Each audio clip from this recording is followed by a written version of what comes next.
across Scotland and also southwards across England. So quite a wet night to come for many parts of the UK. The rain in the south quite showery, but several millimetres of rain possible in a few spots. So some welcome rain for the gardeners and the farmers. Degrees temperatures though, 15 to 18 degrees Celsius overnight, so quite a warm and humid start to Tuesday. Bit of uncertainty as to how quickly the rain clears away from southern England on Tuesday morning. It might just hang back a little bit longer than the graphics suggest at this stage. Northeastern Scotland will also stay fairly wet, particularly Shetland and Orkney. Otherwise, a mixture of sunny spells and scattered showers for northwestern areas, and mostly dry with hazy sunshine for parts of England and Wales. Not as warm as today, but still temperatures above average in the south, a cool and more blustery feel in the north. Expect warm spells with the odd rude interruption. Box Boilers sponsors the weather on GB News.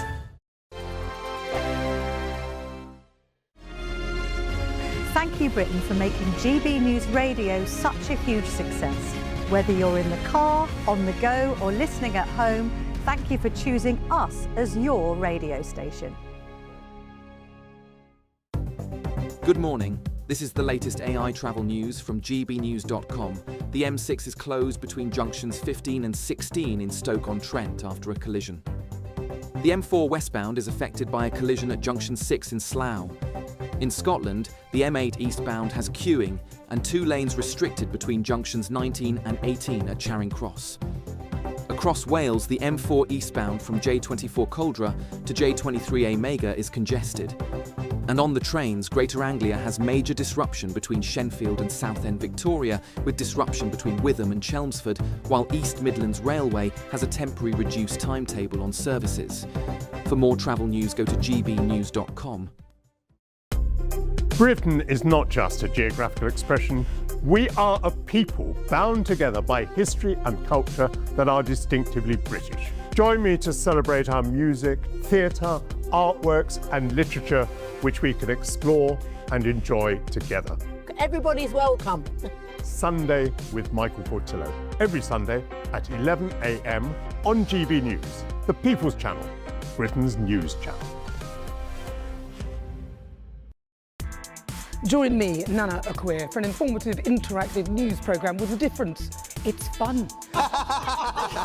No, he didn't say that, though. I'm so surprised. I think there's an element of truth to that. Join me from 3 p.m. every weekend, only on GB News, Britain's news channel.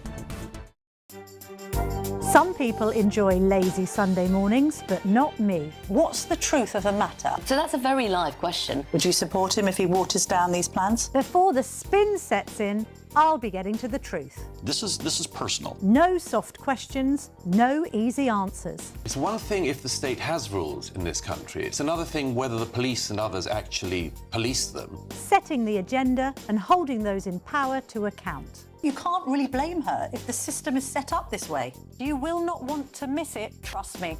The Camilla Tominey Show, Sundays from 9:30, only on GB News. Westminster's full of talk, but out here, it's the real world. Am I allowed to talk now? No, that's it. This is where it matters, real people and real lives. That's what politics is all about. Practice Trump made a good start. No. Straight answers, no spin, and just a couple of pints. How many fingers have I got up? About 10. So join me for Lee Anderson's Real World every Friday at 7 p.m. only on GB News. The People's Channel, Britain's news channel.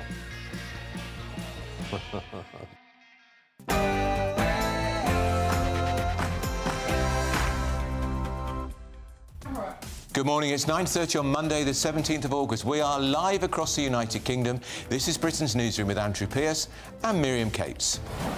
Well, there's going to be a new war on welfare. This morning, Reform UK will set out their plan to stop paying benefits to foreigners. Far too many that have come don't work, have never worked and never will work. Well, we know the welfare bill is rising ever upwards, but renegotiating Brexit, how would that go?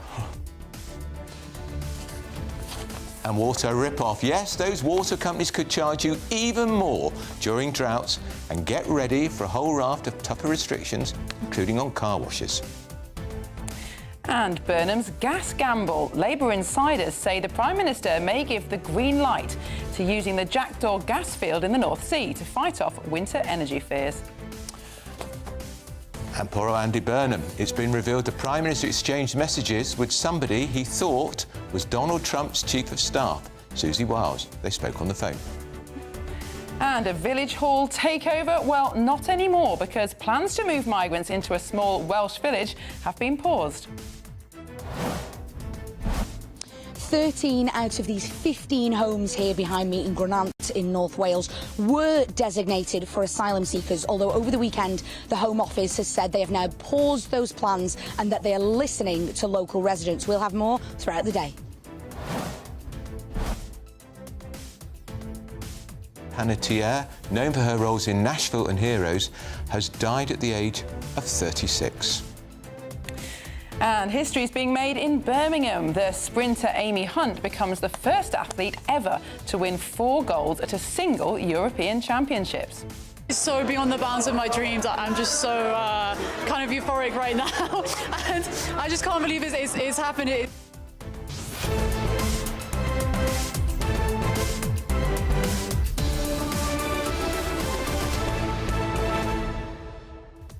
I think that the revolt by locals in that Welsh village is going to be symptomatic, Miriam. I think this is going to happen more and more because, OK, they're closing migrant hotels down.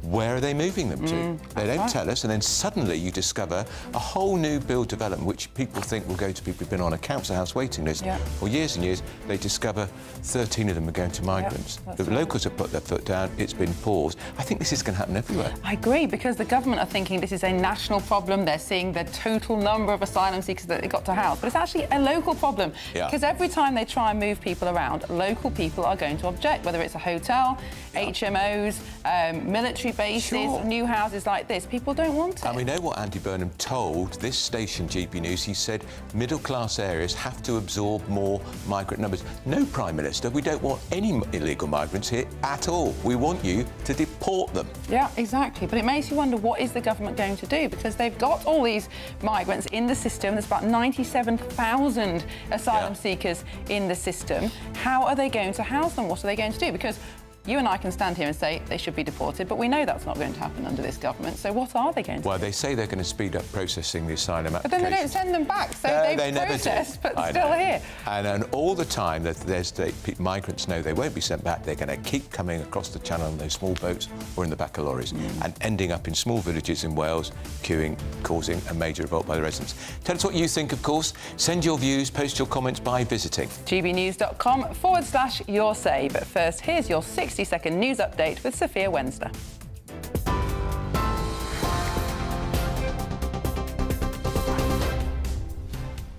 Andrew, Miriam, thank you and good morning. Your headlines at 9:33.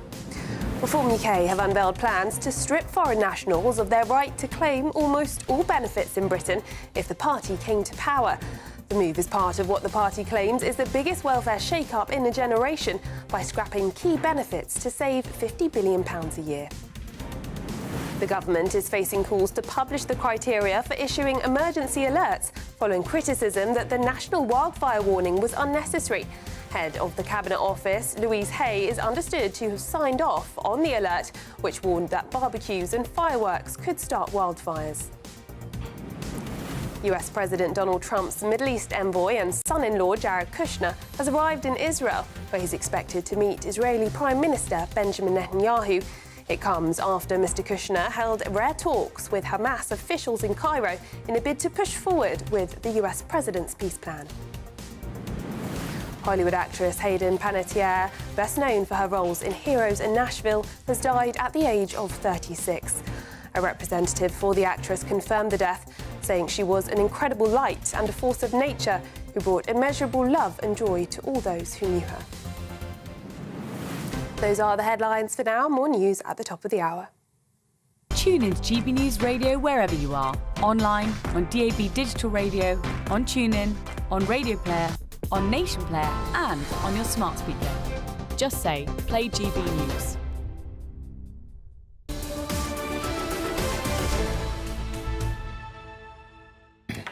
Hello, good morning and welcome. You're watching and listening to Britain's Newsroom. We're live across the United Kingdom on GB News with Andrew Pearce and Miriam Cates. So it's going to be a big morning. Reforms, what is the shadow... what is Robert Jenrick's role? He's Shadow Justice. Well, he's Shadow Justice.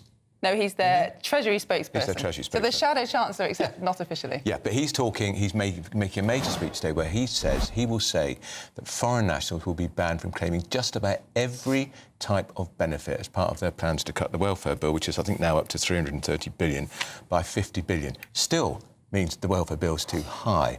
But the controversy is EU nationals who've got settled status here will also be denied benefits too under this plan, which means ripping up the Brexit deal.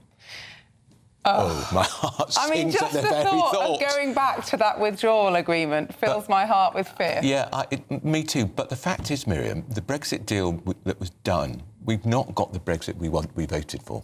That is true as well. But I think the problem with this is that everybody, or almost everybody, agrees that the benefits bill is unsustainable. Yeah. There have to be ways to Except cut Labour, it down. who aren't doing anything to cut well, they it. say it's unsustainable, but yeah, like you say, they're not doing anything to cut it. But Reform have kind of taken a huge chunk of people that they can delineate as a separate group and said, right, if we stop giving them benefits, that will save a lot of money.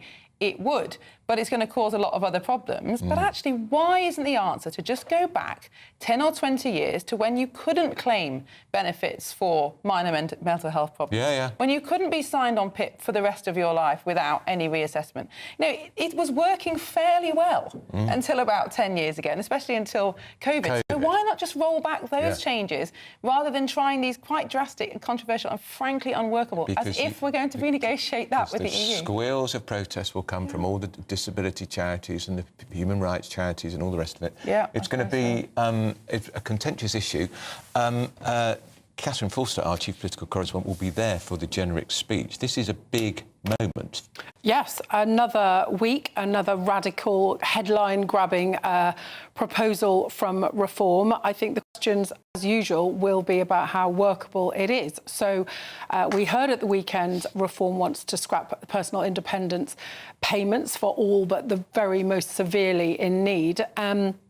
And today, they've announced that of this 50 billion that they claim that they can save off our ballooning welfare bill, they can save 21 billion a year by the fifth year of this scheme through cutting pretty much almost all benefits to foreigners. So universal credit, they previously announced that, but now also housing benefit, pension credit, job seekers allowance, child benefit, free childcare, disability benefit. It just goes on and on, this list of benefits, doesn't it? And on and on.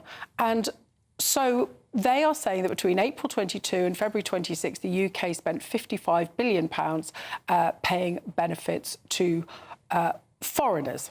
And I think that the most eye-catching and the most controversial part of this, of course, is that this will include people from the EU who have not just indefinite leave to remain like many people have from other countries, but settled status that they were given as part of the Brexit deal, which give them the right to live and work here indefinitely, with everything that goes with that. It only lapses if you leave the country for 5 years. So this is a huge deal. It wouldn't mean, as Labour says, ripping up the withdrawal agreement with the EU, a whole load of renegotiation. And remember the difficulty of negotiating that original deal, the hell that we went through for years and years and years, the uncertainty for businesses and the fact that the EU, we know, plays hardball. So very, very radical, but I think lots of questions about how it could. I mean, I wonder if Nigel Farage's party wants a fight with the EU. Well, quite possibly. It's quite good optics, isn't it? Yeah. But the problem with this, Catherine, is I think people will very much understand the justice of not allowing so people who come to claim asylum or on temporary visas to claim benefits. And actually, at the moment, they can't until you have indefinite leave to remain. And, you know, there's no kind of reciprocity there. So we couldn't go to a country like Sudan or Eritrea and claim benefits, obviously. But the thing about the settled status scheme is that it's reciprocal. And there are 1.5 million Brits living in EU countries. They are eligible for benefits in EU countries. I don't know how many of them are claiming them. But if we stopped all benefits to settled EU migrants who've been here decades probably, married to British people, parents of British children, then the Brits living abroad would also have their benefits withdrawn. Yes, I think there'll be lots of Brits in sunny parts of Europe having kittens about this announcement. Isn't part of this announcement today, or is that just background briefing, Catherine, that that Reform will say that we're aware of this issue and that we would pay benefits to them? Well, that will be a question for this morning. Of course, they are aware of this, but if they're going to pay, again, where is the money going to come from? We know that the welfare bill is a huge issue. We know that Sir Keir Starmer's government couldn't even manage to take £5 billion off it. It led to a huge revolt. It led, in my opinion, it was the beginning of the end of his authority. And yet, even if you had taken that £5 billion off, it's still going up and up. It's easy to give people money in the first place. It's exceedingly difficult to take it away. So, yes, Reform grabbing the headlines again, but as ever, there'd be a lot of controversy with it. Yeah, they know that this EU settled status thing is going to trigger a massive fight. Well, yes, they do, and I guess they look at the current government under Keir Starmer and indeed under Andy Burnham. We hear the message, we want a closer relationship with Europe, it's in our interests. They seem to be going at a complete 180-degree opposite direction, but I do wonder how popular the idea of reopening all that Brexit again will be with the public. I mean, remember when I read that it this morning, my heart did sink. Well, Boris Johnson, of course, got that 80-seat majority, largely on a promise: get Brexit done, because people were sick to the back teeth of hearing about it. Remember how many votes Theresa May had? And I mean, one vote she lost by 230 votes. One Brexit withdrawal deal, hopeless. Oh, the good old days. We must ask you about the Prime Minister's discovering one of the perils of being Prime Minister. He took a call from Susie Wiles, the Chief of Staff at the White House, except it wasn't Susie Wiles. Yes, he thought he did. This is a bit embarrassing. Number 10 will not comment on this story because they won't comment on any matter of national, national security. But Susie Wiles is the White House Chief of Staff, and Andy Burnham, the new Prime Minister, apparently exchanged some messages. We're told that they were of no significance before realising that he smelt a rat, basically, wasn't quite sure, and it turned out that it was not Susie Wiles. And Susie Wiles' phone has previously been hacked, so there's now, I think, an investigation going on to find out what's happened. But, you would imagine that there's all sorts of processes in place to make sure that only the right people get through to the Prime Minister. Although I remember Boris Johnson... It was WhatsApp, I think. Boris Johnson. Yeah, but again... Yes, but if you exchange personal numbers with somebody, then you WhatsApp them freely, don't you? And you assume that the person on the other end of the WhatsApp is the person that you think messaging, and that's the problem with personal phones, isn't it? But you see, I'd have thought his phone number changed when he became Prime Minister. Well, I would assume that his phone number has changed, although Boris Johnson apparently still has... But the White House will have Burnham's phone number, and they will, Susie Wiles could have picked that up on her phone. True. Anyway, So they're going to have to tighten things up, aren't they? Yes, they are. I mean, this is a sort of embarrassing story. OK, it's the middle of summer, it's silly season, but it's not a great look, is it? Because, of course, our relation with America is vitally, vitally important, and we don't want the Prime Minister talking to... Hopefully, he just told her to visit Manchester. Yes, I'm sure. Sure he did. Now, still ahead? Government's wildfire phone alert system has backfired as people rush to block all emergency warnings. Well, it happened to me on 7 o'clock on Friday, and when I was getting on the tube, I just presented Judes & Co, and I got on the Elizabeth line, and the whole carriage started buzzing. It was just completely chaotic. I thought my phone was breaking. I was embarrassed trying to shut it. What have I done to my phone? I got two. I got one and then got another one a bit later. But coming up next, victory for people in a small Welsh village as plans to move migrants into new builds have been paused. But first, if you're in search of some holiday sun, I think I've had enough of the sun, actually. Here's the forecast of some of our top European destinations.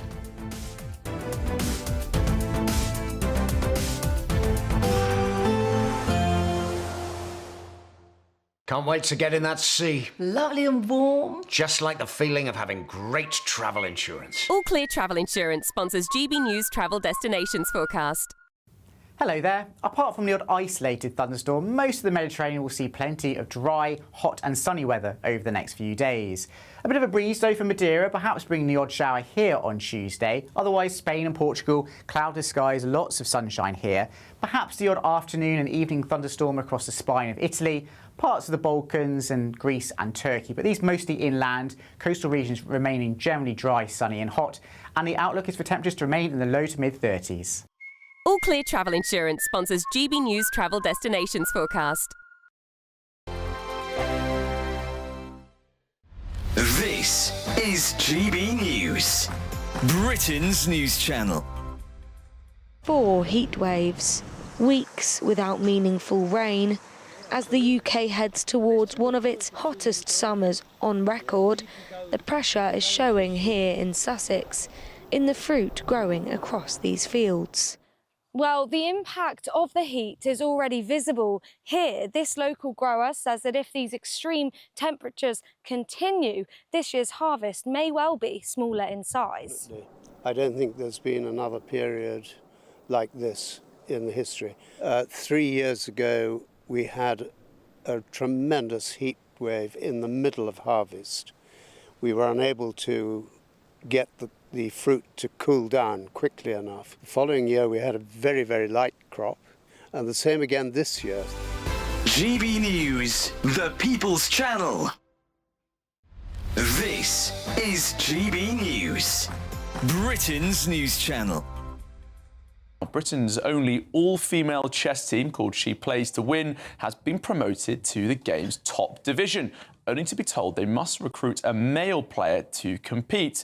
Now, league rules require every First Division team to include at least one male and one female player, meaning that one of the team's female players could lose her place. I'm joined in the studio by the She Plays to Win chess players, Anusha and Alicia. Great to see you both this afternoon. Thank you. So sorry about what's going on. You've been promoted, but you might have to lose one of your teammates. What's going on here? So essentially, we have fallen victim to this rule that She Plays to Win, our team, has been promoted to the First Division in our league, but now must have a male player as part of the rules. GB News, the People's Channel. Good afternoon, Britain. Weekdays from midday. Well, that drought is due to long periods, record periods actually, with no rainfall and high temperatures. The areas that are affected, as you say, over half of England, half of the UK affected by that. The areas being East Anglia, Hertfordshire, the whole of London, Thames Valley, Hampshire and the Isle of Wight, Devon and Cornwall, the West Midlands and Wessex, covering Dorset, Somerset, Wiltshire and Gloucestershire. So a huge area impacted by that drought. There is also that amber heat health alert still in place here. That's in place until tomorrow. And temperatures today in the south could reach up to 35 degrees. So people here in Bognor Regis coming to the coast to cool down. GB News, the People's Channel.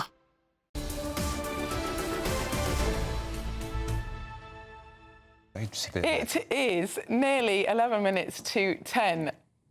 It What? is.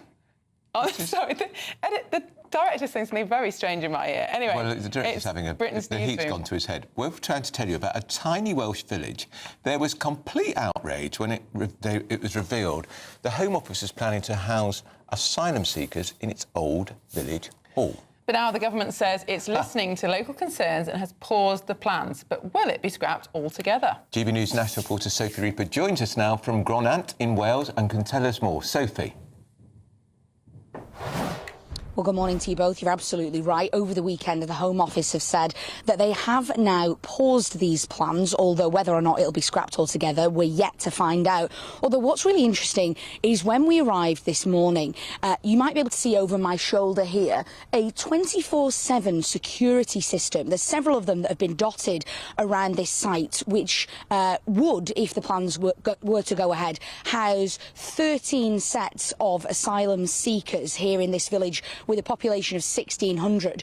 And that has been installed following concerns from residents about their safety and their security. We've heard from residents that the police presence here over the past week has increased. And I think something that really speaks to the outrage in this village is on the side of one of the properties, which you'll be able to see on your screens now, is some graffiti, which you might be able to see, and it says, "This is not England's dumping ground. Those who sell out will now be targeted." You can see that on your screens now, and of course that is a reference to the fact that many of the asylum seekers coming to the United Kingdom will come directly over the Channel and into Dover, and therefore the people here in this Welsh village feel that they should not have to house or to take part in any of the migrant housing schemes because they feel perhaps it's simply not their issue. Now, this morning we spoke to a former member of Welsh Parliament, Gareth Davies, who spoke to us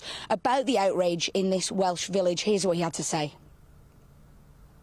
Well, there's been a lot of anxiety and anger from the residents of Gronant, and quite rightly so, and, you know, it's very understandable because, you know, they've been blindsided, you know, by both the Home Office and Flintshire County Council. What they've seen in the messaging from Flintshire County Council at a local level is, you know, like it's almost a done deal, and that, you know, the shutting down any scrutiny, any public debate over the matter, you know, when it's anything else to do with, you know, conventional planning rules or anything like that, there's full public consultation. But it seems when it comes to, you know, some of the biggest issues that we face, obviously locally here now and nationally, that the public don't even get a say on that.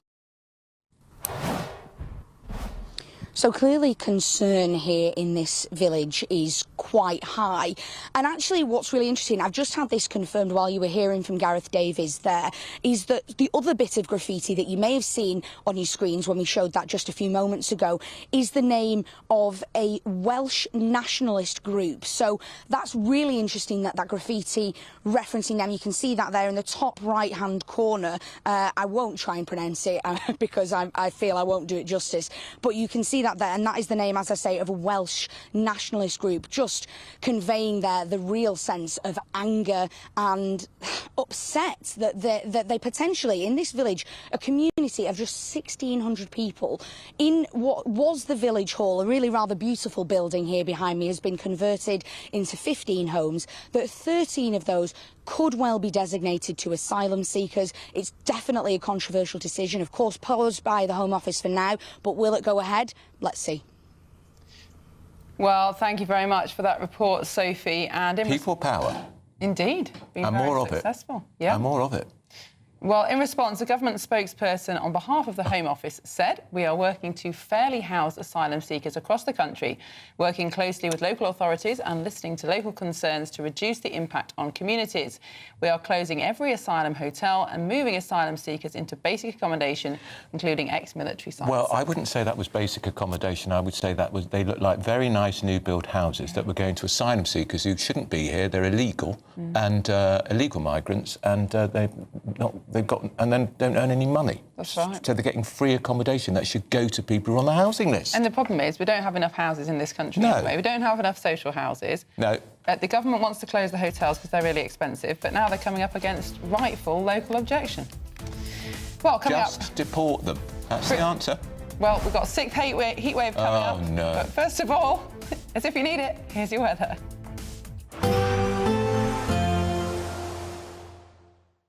Expect warm spells with the odd rude interruption.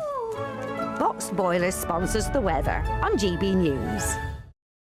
Good morning and welcome to your latest GB News weather update from the Met Office. Certainly a more changeable week of weather on the way out there this week. It's quite wet in some northern areas today. Southern areas will hold on to some sunshine for at least a while, but it will be turning more humid for all of us. So out there this morning, a few showers in the south and the southwest of England in particular. But for many parts of England and Wales and north east Scotland, it will be a largely dry day. The best of the sunshine by this afternoon probably for parts of Wales, central, southern and southwestern parts of the UK. Turning quite wet though for Northern Ireland and western Scotland. The odd heavier burst of rain pushing in here through the afternoon. Quite a humid feel wherever you are out there this afternoon, and highs in the south 26 to 28 degrees Celsius, so another very warm day, particularly in the sunnier areas. Now, out across northeastern parts of Scotland, it will be a lot fresher here. Quite a cool feeling day with temperatures a little bit below average for August. But actually, there'll be plenty of sunny spells out there on Monday afternoon for Shetland and Orkney. Turning increasingly wet, though, for western Scotland, the central belt, as we head towards the rush hour. And for Northern Ireland, some heavy bursts of rain pushing in here as well, particularly through this evening. Mostly dry at this point across Wales and southern parts of England, so plenty of evening sunshine here. Just a small chance of a shower for southeastern England for a time. Now, through the course of tonight, the rain spreads its way northeastwards across Scotland and also southwards across England. So quite a wet night to come for many parts of the UK. The rain in the south quite showery, but several millimetres of rain possible in a few spots. So some welcome rain for the gardeners and the farmers. Look at these temperatures though, 15 to 18 degrees Celsius overnight, so quite a warm and humid start to Tuesday. Bit of uncertainty as to how quickly the rain clears away from southern England on Tuesday morning. It might just hang back a little bit longer than the graphics suggest at this stage. Northeastern Scotland will also stay fairly wet, particularly Shetland and Orkney. Otherwise, a mixture of sunny spells and scattered showers for northwestern areas, and mostly dry with hazy sunshine for parts of England and Wales. Not as warm as today, but still temperatures above average in the south, a cool and more blustery feel in the north. Expect warm spells with the odd rude interruption. Boxed Boilers sponsors the weather on GB News. Thank you, Britain, for all of you who listen to GB News Radio. Whether you're at home or on the go, you're making us Britain's news channel and Britain's radio station.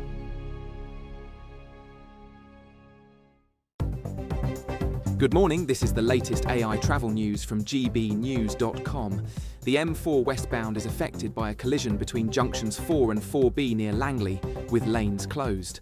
The M27 is closed at junction 2 in Romsey due to fire. The M20 is closed between junctions 7 and 9 in Bearsted. In Scotland, the B7071 northbound slip to Wraith roundabout is restricted by a broken down vehicle. Across Wales, the A44 from Aberystwyth to Llanbadarn 4 is closed. And on the trains, Greater Anglia services are facing major disruption between Shenfield and Southend Victoria, with disruption on various routes. For more travel news, go to gbnews.com. It's the final week to see how you could win over £65,000 in prizes. You could be our latest Great British Giveaway winner. First of all, we want to give you £60,000 in tax-free cash. Plus, you'll also receive a fine gold bar worth over £5,000. For a chance to win, text GOLD to 63225. One entry costs £2.50 plus one standard network rate message. Or text BONUS to 63225. 5 entries cost £5 plus one standard network rate message. Go to gbnews.com/win. Entries start at £2.50. Call 0903 686 3232. Calls cost £2.50 plus your network access charge. Or post your name and number to GB22 PO Box 8690 Derby DE1 9TT. UK only. Entrants must be 18 or over. Lines close at 4 p.m. on the 21st of August. This is a network giveaway. Entries will be pulled. Please check the closing time if listening or watching on demand. Good luck. At the stroke of midnight, the news doesn't stop, and neither do we. Day in, day out. Forget stuffy late night TV shows. We're giving you a front row ticket to the centre of the political universe. Because breaking news doesn't wait for the morning. And neither do we. Join us for one of the most controversial and volatile times of politics in human history. A very big story. Big story over here. You won't get this anywhere else. The Late Show live at midnight, every night. Only on GB News. From the school run to the home run, watch a new show for all of Britain. He can say whatever he wants. A straight talking show where all voices are heard. And, you know, when are we going to stop talking about smashing the gangs and actually do it? With the stories that matter from every part of our country. There's a bit of a crash landing there for your Chancellor. Bold, fearless and standing up for you. That's me, Martin Daubney, 3 p.m. till 6 p.m, weekdays, here only on GB News. The People's Channel, Britain's news channel.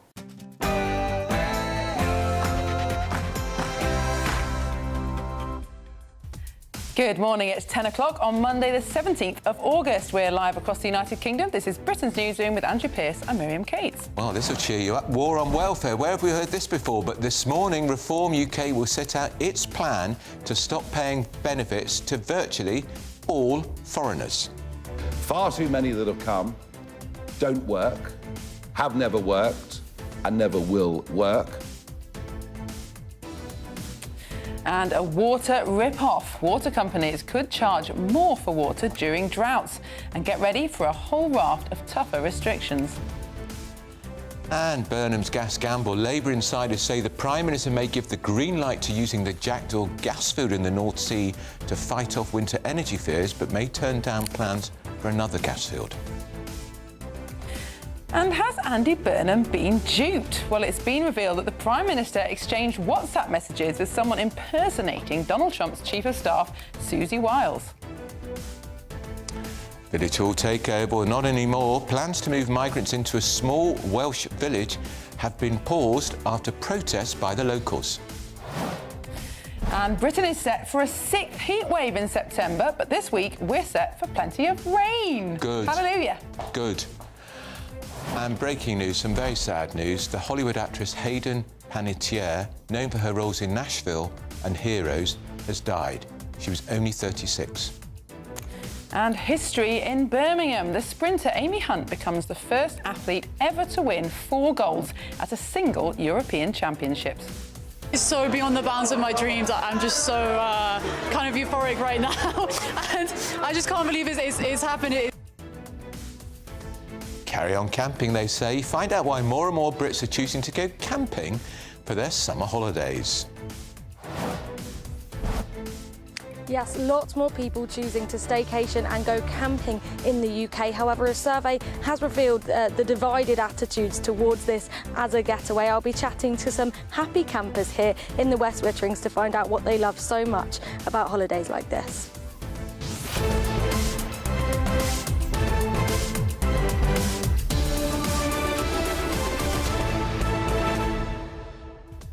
I went camping once with schoolmates. It was a disaster. The tent blew away, and I don't think we put it in properly. It was just a complete disaster. Did you use those little metal things? I can't really remember. Called pegs. And I remember going with my sister and her boyfriend and my brother, and I just thought, I don't really like camping. I think I preferred caravans, but actually what I really prefer is a nice hotel room, with nice crisp with white and sheets. a glass of champagne on arrival. Absolutely, all of that, yeah. Camping's not really me. It's amazing in warm weather, it can be. Right. But I think that's what's behind the rise in camping this year, is exceptionally warm, dry weather, because there's nothing worse than being in a wet field in the cold, is there? But also, of course, camping, you can have a lot of barbecues, and that's probably contributed to some of these fires. It could possibly. And we just saw Isabel there in West Wittering, but the grass behind her was not grass at all. It's just brown. It's scorched earth, That's the whole of the country this year. Scorched earth, it really is. Tell us what you think. Maybe you like to go camping. Send your views, post your comments by visiting gbnews.com/your say. But first, here's the news with Sophia Wensler. She's not in a tent.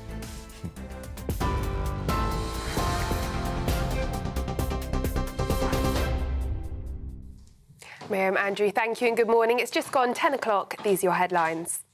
Reform UK have unveiled plans to strip foreign nationals of their right to claim almost all benefits in Britain if the party were to come to power. The move is part of what the party claims is the biggest welfare shake-up in a generation by scrapping key benefits to save £50 billion a year. Reform says restricting benefit access for foreign nationals could save around £21 billion annually. Reform UK MP Danny Kruger told GB News this morning that benefits should only be for British nationals. Certainly people who arrived here yesterday illegally should not be claiming any benefits at all, and our policy is to ensure that they are immediately detained and deported. This policy applies to people who have been granted the right of residency under various schemes by previous governments and are claiming benefits contributed by UK taxpayers. Our belief is that the British welfare system is for British nationals only. Just in the last 4 years, foreign nationals have claimed over £50 billion in welfare payments from the British taxpayer. That's getting on for our entire defence budget, just going to foreign national claimants. So this has to end. However, the ban would cover European Union nationals with settled status in the UK, something that would require Reform to renegotiate the Brexit deal with Brussels and potentially mean British expatriates in the EU losing equivalent rights. But Shadow Housing Secretary told GB News this morning he doesn't believe Reform would implement this proposal. When we put forward our proposals to reduce the benefits bill, Reform voted against that. So they've got no consistency on this. And the simple fact of the matter is that they haven't checked the implications of British nationals overseas. There'll be a lot of Brits, particularly in Spain and other places, who will not know what will happen to them if this is brought in. The government is facing calls to publish the criteria for issuing emergency alerts following criticism that the national wildfire warning was unnecessary. Head of the Cabinet Office, Louise Hay, is understood to have signed off on the nationwide alert, which warned that barbecues and fireworks could start wildfires. The government has insisted the move met the required threshold and said it had taken the decision after a direct request from emergency services. However, according to the Telegraph newspaper, a 2014 Cabinet Office report warned that overusing mobile alerts would undermine public confidence in the system. The oil and gas industry has urged Andy Burnham to approve two controversial North Sea developments as a public consultation on the UK's largest undeveloped oil field closes. The Rosebank oil field and the Jackdaw gas field are awaiting a final decision from the UK government on whether the projects can go ahead. Bosses said the project would result in a £10.8 billion of investment, with more than three-quarters of this cash expected to be spent in the UK. They could also support 3,500 new jobs. But environmental activists fear the impact that extraditing fossil fuels from the UK's largest remaining untapped oil field, which lies about 80 miles west of Shetland, would have on climate change. Hollywood actress Hayden Panettiere, best known for her roles in Heroes and Nashville, has died at the age of 36. A representative for the actress confirmed the death, saying she was an incredible light and a force of nature who brought immeasurable love and joy to all those who knew her. Miss Panettiere spoke about giving up custody of her daughter, who she shares with ex-fiancé Vladimir Klitschko, while struggling with addiction in one of her final interviews before her death. The cause of her death has not yet been announced. GB News can reveal that an Eritrean man who was convicted of raping a pensioner outside a North London church entered Britain illegally. 33-year-old Brooke Desalagne was found guilty by a jury at Harrow Crown Court after they viewed CCTV footage capturing the attack. The assault took place on a grass verge beside St John's Church in Harrow, where Desalagne dragged an elderly man behind a hoarding in an apparent effort to hide what he was doing. Britain is set for cooler, more changeable weather this week, with rain and thunderstorms possible in parts of the country. Despite the forecast, though, a yellow heat alert has been extended until 9 a.m. tomorrow for the southeast, southwest and London. Following months of hot, dry weather, experts have warned the wetter conditions are unlikely to be significant enough to ease the drought conditions. Those are the latest GB News headlines. Now it's time for the finance. Taking the ups and downs in our stride. Stilts Home Lifts sponsors the GB News Finance Report. The pound will buy you $1.3554 and €1.1683. The price of gold is £3,241 per ounce, and the FTSE 100 is at 10,769 points. GB News Finance Report, brought to you by Stilts Home Lifts.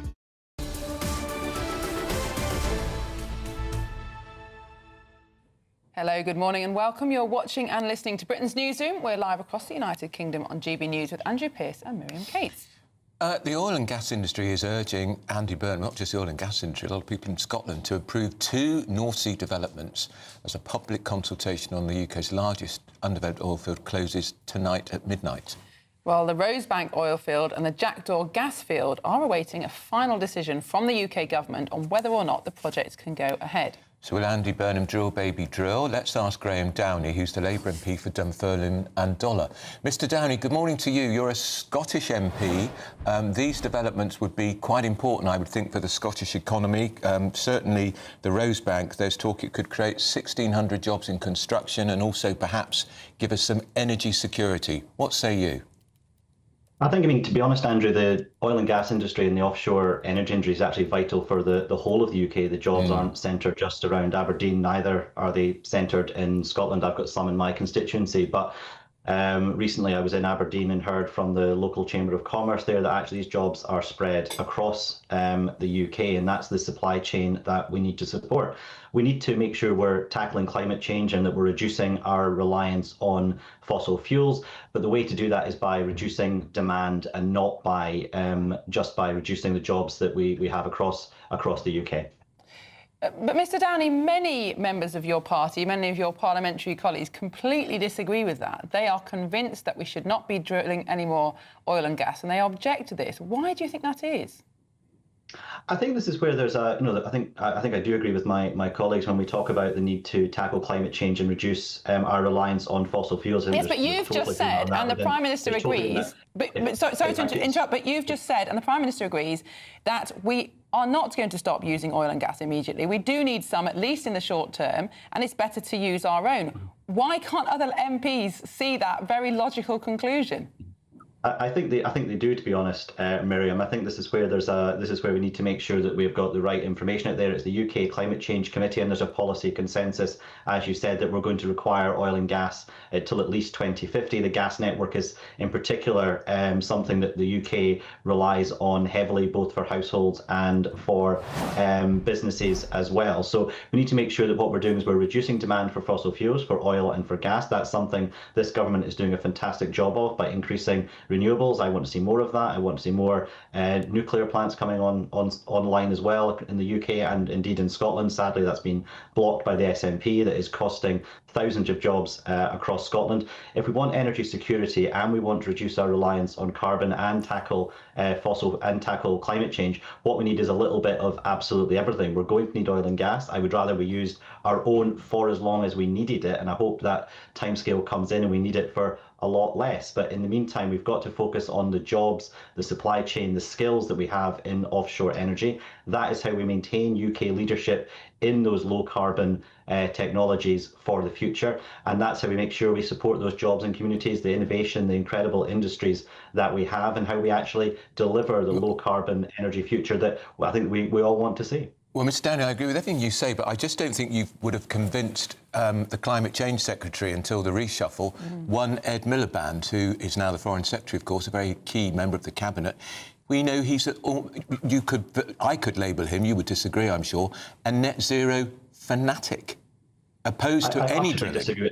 No, I think I utterly disagree with that, Andrew. Ed Miliband was a very, very good Secretary of State. Indeed, he's someone we worked with. Why did he move him then? Why did he move him? Energy security and net zero. Hang on, why did Mr Burnham move him? He's a very pragmatic person. He wants to see that low carbon future that I do as well. In his new role at the Foreign Office, I'm delighted that he's taking UK leadership on climate change seriously. And this is a huge opportunity for UK technology as well as for UK diplomacy to lead on these issues. But we've got to make sure that as we're reducing our demand on carbon, we are not doing that by punishing or by having the people and skills and jobs that we need for the future. They shouldn't be paying the price for successive governments, indeed mainly Conservative governments, for failing to reduce demand for fossil fuels. Can we ask you about reform? Today they're going to announce that they will restrict benefits to virtually every person who is foreign living in this country. They want to cut the benefits bill by £50 billion. It's not a bad ambition. I think, again, what we've seen from reform today is more dog whistle nonsense that is not actually focused on anything like reality. Why is it dog whistle? Why is it dog whistle to say foreigners should not be given benefits? It does not acknowledge the incredible role that people from other parts of the world play in our economy, that work very well here, that contribute an incredible amount to our economy, to our public services. But Mr Downey, some could argue that your party doesn't recognise the incredible role played by people who work in this country, because increasingly your party is becoming the party of welfare. Well, just look at, for example, the fact how easy it is now to claim that you've got ADHD, for example, and then receive quite significant payments each and every month, contributing, no doubt, to the rise in NEETs. What about all the people who pay into the system and choose to turn up at work every day who don't claim those benefits? They're not benefiting currently under the system. anyone, and we have supported a range of constituents through processes to make sure they're getting the right support they need. Anyone who's been through the social security system will tell you nothing is easy at all. It is a system that requires. How do you explain the rise of the pipfluencers on TikTok? Excuse me, can I actually try and finish? You have allowed to interrupt me several times. Can I actually try and finish a point, please, this time? So the welfare system is something I do want to see reform. We've seen great work by Pat McFadden working with Alan Milburn on how we reduce needs, how we get young people into work. I want to see much more of that. I want to see a focus on technical education, in particular, these tools and trade skills that we absolutely need in the future, like welding, for jobs in industries like energy and defence. That is what we need to be focused on, is getting people into work, and not some of the absolute nonsense we hear from Reform again this morning. Well, you mentioned Pat McFadden. He is, of course, the Welfare Secretary, Mr Downey. He did say, because it came out in that leak, that he spends most of his times at meetings with other ministers arguing about who we can tax more to pay benefits to others. A tacit admission that too much money is going to benefits.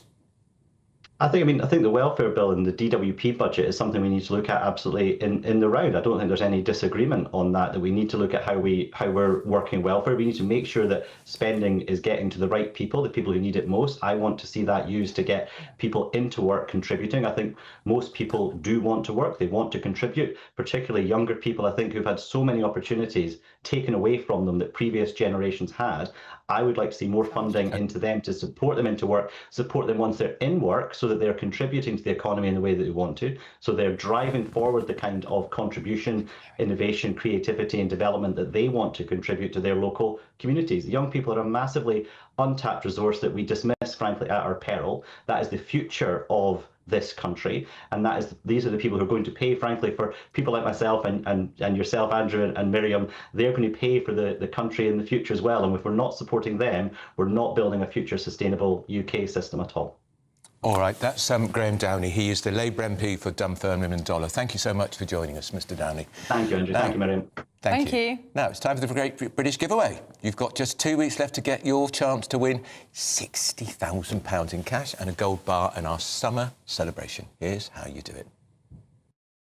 Welcome to All is Santi by Domes Resorts. There's just 4 days left to see how you could win big in our golden summer celebration. And you could be enjoying a golden year with an incredible £60,000 to be won. That's tax-free cash that you'll get to spend on anything you like. What would you do with it? You could relax knowing that we've got those day-to-day financial pressures sorted.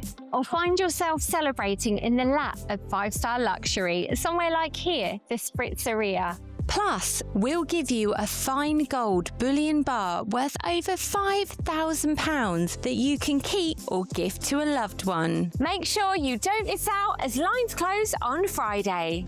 For a chance to win £60,000 in tax-free cash and a real gold bar, text GOLD to 63225. One entry costs £2.50 plus one standard network rate message. Or text BONUS to 63225. 5 entries cost £5 plus one standard network rate message. Go to gbnews.com/win. Entries start at £2.50. Call 0903 686 3232. Calls cost £2.50 plus your network access charge. Or post your name and number to GB22 PO Box 8690 Derby DE1 9TT. UK only. Entrance must be 18 or over. Lines close at 4 p.m. on the 21st of August. This is a network giveaway. Entries will be pooled. Please check the closing time if listening or watching on demand. Good luck.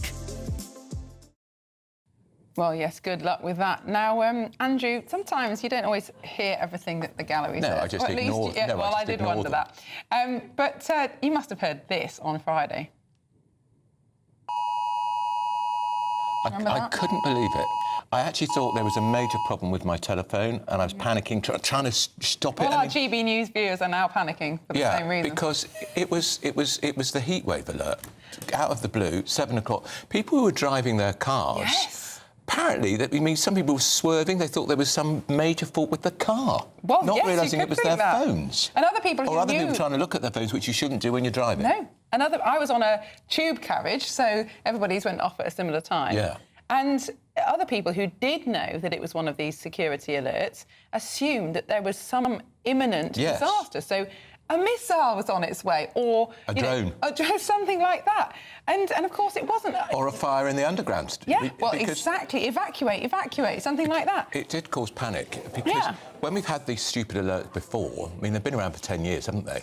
I thought they only tested them a couple of years ago. Yeah, but we knew it was coming. Yeah. But this was yes, that's true. The test was, yeah. Yeah, but this was completely out of the blue, and it startled a lot of people, and I think was potentially very dangerous. I agree, and of course the possibility of wildfires is a big deal. It is very important.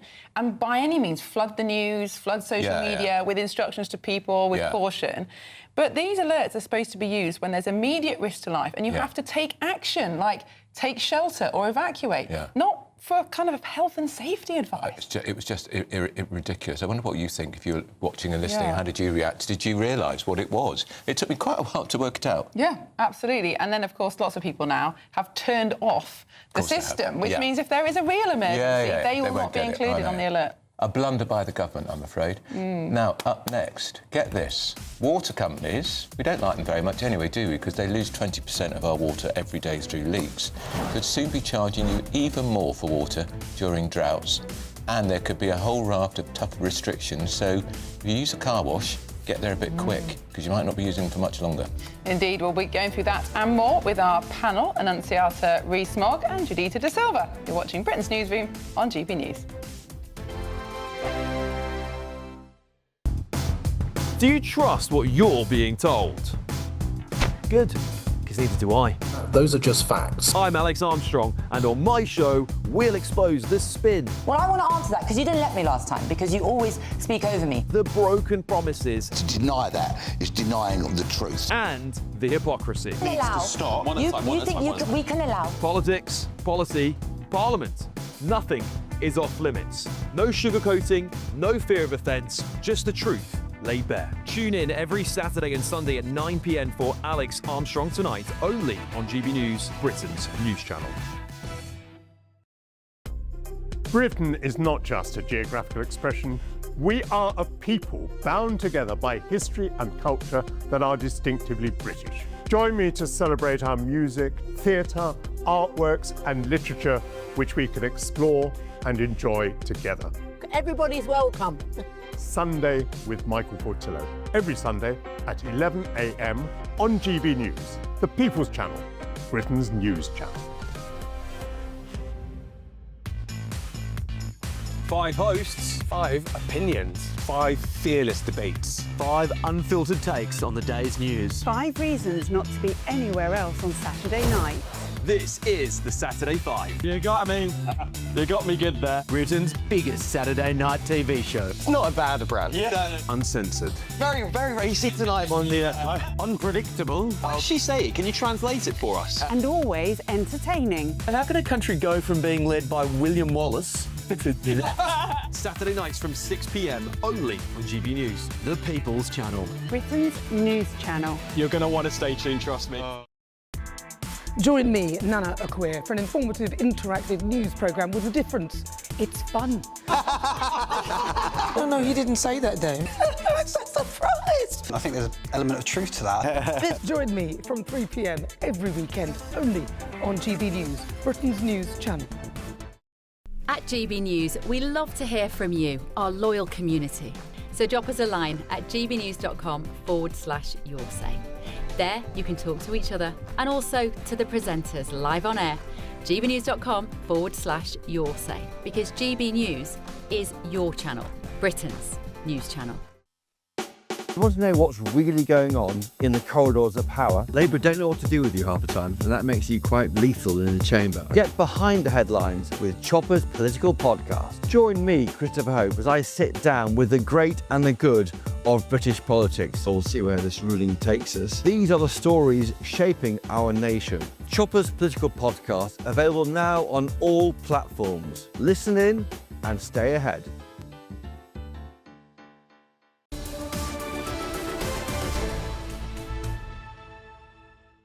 Welcome back. It's 10:24. You're watching Britain's Newsroom with Andrew Pearce and Miriam Cates. We're joined by political commentator Annunciata Rees-Mogg and Judita De Silva in the studio. Now, what do we think of these water companies? They're already charging us record amounts of money. They're losing record amounts of water through their leaky pipes. And now it seems they're going to charge us even more. Surge pricing, they're calling it, during droughts. They are saying that it will be cost neutral, that for how much it goes up in the summer, it will go down. I do not believe that. I am with you 100% on that. But I think one of the big problems is how the regulator has operated, and it hasn't allowed them to invest enough in maintaining. The thing is, Andrew, when you buy gas and electricity, obviously you use more in the winter, but the way that the companies work it out is they spread your bill evenly throughout the year to make it easier for people to manage their budget. You can't understand why wouldn't they do that why wouldn't they do that with water as well? Well, I don't know. But also now we're hearing as well that they're going to potentially turn the tap off in car washes. Yes. Yeah. No, that's not the end of the world, is it? You have to wash your car with champagne again, Andrew. But also, remember, well, I don't have a car, so I'm all right. Oh, yes, I'm that all will right. help. I'm all right, Jack. But also, remember, you were the one who pointed out that when they bring in these hosepipe bans, it's not about actually people not using the hosepipes. It gives the water companies extra powers. Yeah, that's right. It's just a kind of legal loophole so that they can then take water from rivers and other natural sources, because otherwise they're not allowed to do that if they haven't shown that they've done everything possible first to reduce domestic usage. But, I mean, it is incredible how shortage of water we are. I went to the Southwold Maze yesterday, which we go to every year. So it's a field of maize that's been cut into, obviously, a maze, and you have to go and find various clues. It's absolutely fantastic family day out. But I've got a picture which I could show in the next hour of me in the maze last year, where the maze is about 2 foot above my head, and this year where it's below my shoulder. Well, and that's the difference in rainfall. And that shows what a crisis that's going to be for the food industry. Yeah. It's going to put prices up, and there could be food shortages. Yeah. We lost our panel because they were there was no noise, there was no volume. We were talking. Tell us, I mean, do you think they should bring in surge pricing? Because from the motivation of it to be a deterrent for people to use water recklessly, it makes sense, because they're saying that of the 31 reservoirs in England and Wales, that 3 are dangerously low, 7 are notably low. Even just day-to-day, you can notice that this is an unprecedented kind of summer. Everyone's lawns looks like we are in a desert because it just looks like hay. So we can agree, we see what the problem is that they're trying to battle. And if you're trying to motivate people, because you can always motivate someone if you attack their pocket, just don't run that tap for so long, just don't have that bath, just don't water the lawn. It is understandable, because they're not saying we just want to gouge you for money. They're trying to motivate you to not use as much water. I don't have any faith that the extra money they generate will be used to any great effect, because I think they're completely appalling, these water companies. And also, we just don't give planning permission to create new reservoirs, which we need. Our population has grown hugely, and we haven't had a new reservoir since the mid-1990s. John Major was the Prime Minister. I know, shocking. We haven't kept up with the demand, and therefore we have worse shortages. But we're still not in 1976, where there were standpipes in the streets. I can remember. And there was no water. There really was. So some things are working. We can drink our water, we can flush our loos. I've just come back from Spain, and every single public loo you go in or cafe, there is a bin for your loo paper, because you are not allowed to flush loo paper. Wow. We're not in that situation. We do have a better water system, but we've got to maintain it, and we've got to have more reservoirs, which is the whole planning system that kills growth and stops anything happening here. I mean, Gigi, it is actually extraordinary, isn't it, that now we are having extreme weather conditions, and yet we are managing. If you think back a few hundred years, you know, a year of drought or 2 years of flood would have meant mass famine, but it's difficult, but we are able to cope with it because of the amazing infrastructure that we do have. But what I do like about this is that all the naysayers regarding the energy crisis and climate change look at what we're living through right now, because I do agree that more reservoirs should have been built, because take us back a few seasons, we were talking about flooding, because this is a country that any extreme of weather, it buckles, whether it's snow, whether it's rain, whether it's heat. If you had a situation where you're using the kind of renewable energy systems for like hydroelectric power, and you are just harvesting and just collecting the amount of rain that falls when we're having those flooding situations, you would offset the problem you have now. So start entertaining those conversations and bringing people into a collective unison where you might be not that into talking about green energy, but see the benefits of using their implementation to offset problems you have when it comes to natural energy, the typical oil and gas energy or water supply you have in times like this. Everyone can benefit everyone, even though you prefer to antagonize each other. Plea for unity. And would it be the end of the world if car washes are closed down? Well, you don't want to look at the state of my car, which I think there must have been a Saharan storm whilst I was abroad, because it seems to be red. It's not naturally red, but covered in sand. Probably needs to see a car wash, but I think people can be a little bit too pristine about these things. Perhaps we can just get back to a bucket and brush. Yeah. Or earn some pocket money and get your kids to do it. Yes. My dad, the car wash was on a Sunday. Yeah. Dad was out with his bucket and us kids were going home. I tried to wash a car once. It was so atrociously done. I was told to never go near it. That's the way I used to get my pocket money from my mum for doing hers. We can just revive a family tradition. It'd be all right, wouldn't Hopefully it? they won't ban buckets, because then we really are in trouble. Yeah. Well, in a statement, an Ofwat spokesperson said the efficient use of water is in the best interest of everyone, including businesses. The options we are progressing would support greater consideration of water scarcity and efficiency by water companies when setting their charges. I could think the next thing we're going to have, we're going to have water meters. Well, they want everybody to have a water They want meter, everyone to don't have it. They do. That would be the next thing, don't you think? I'm sure. Well, now time for our 60-second news update with Sophia Wenser.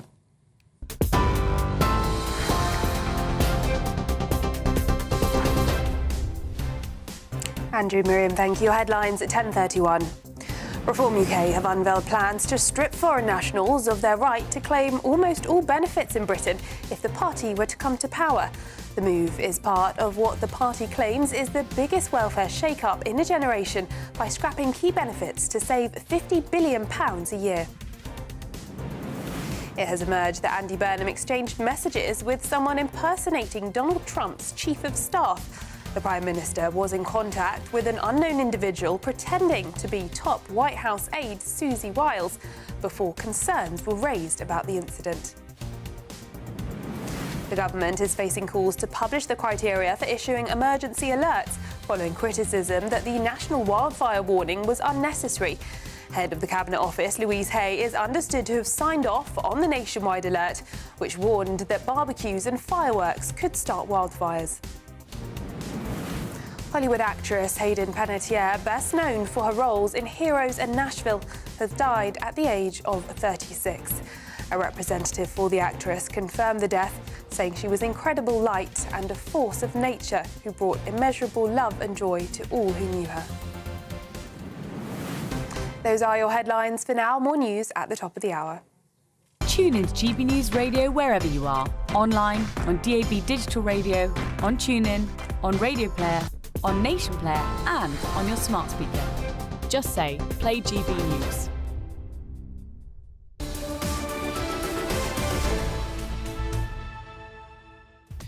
Coming up next on Britain's Newsroom, stop and search in our capital city is proving more effective than ever in preventing criminality. We'll have all the details.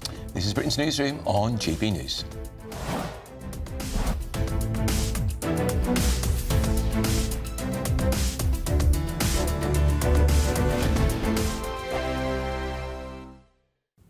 Good morning and welcome to your latest GB News weather update from the Met Office. Certainly a more changeable week of weather on the way out there this week. It's quite wet in some northern areas today. Southern areas will hold on to some sunshine for at least a while, but it will be turning more humid for all of us. So out there this morning, a few showers in the south and the southwest of England in particular. But for many parts of England and Wales and north east Scotland, it will be a largely dry day. The best of the sunshine by this afternoon probably for parts of Wales, central, southern and southwestern parts of the UK.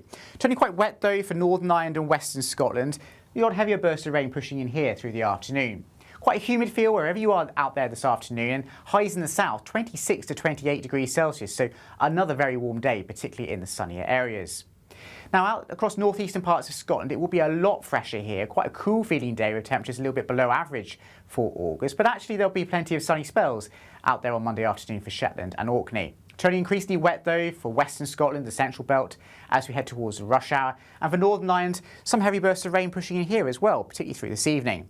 Mostly dry at this point across Wales and southern parts of England, so plenty of evening sunshine here. Just a small chance of a shower for southeastern England for a time. Now, through the course of tonight, the rain spreads its way northeastwards across Scotland and also southwards across England. So quite a wet night to come for many parts of the UK. The rain in the south quite showery, but several millimetres of rain possible in a few spots. So some welcome rain for the gardeners and the farmers. Degrees temperatures though, 15 to 18 degrees Celsius overnight, so quite a warm and humid start to Tuesday. Bit of uncertainty as to how quickly the rain clears away from southern England on Tuesday morning. It might just hang back a little bit longer than the graphics suggest at this stage. Northeastern Scotland will also stay fairly wet, particularly Shetland and Orkney. Otherwise, a mixture of sunny spells and scattered showers for northwestern areas, and mostly dry with hazy sunshine for parts of England and Wales. Not as warm as today, but still temperatures above average in the south, a cool and more blustery feel in the north. Thank you, Britain, for the thousands of you who are becoming friends of GB News each and every week.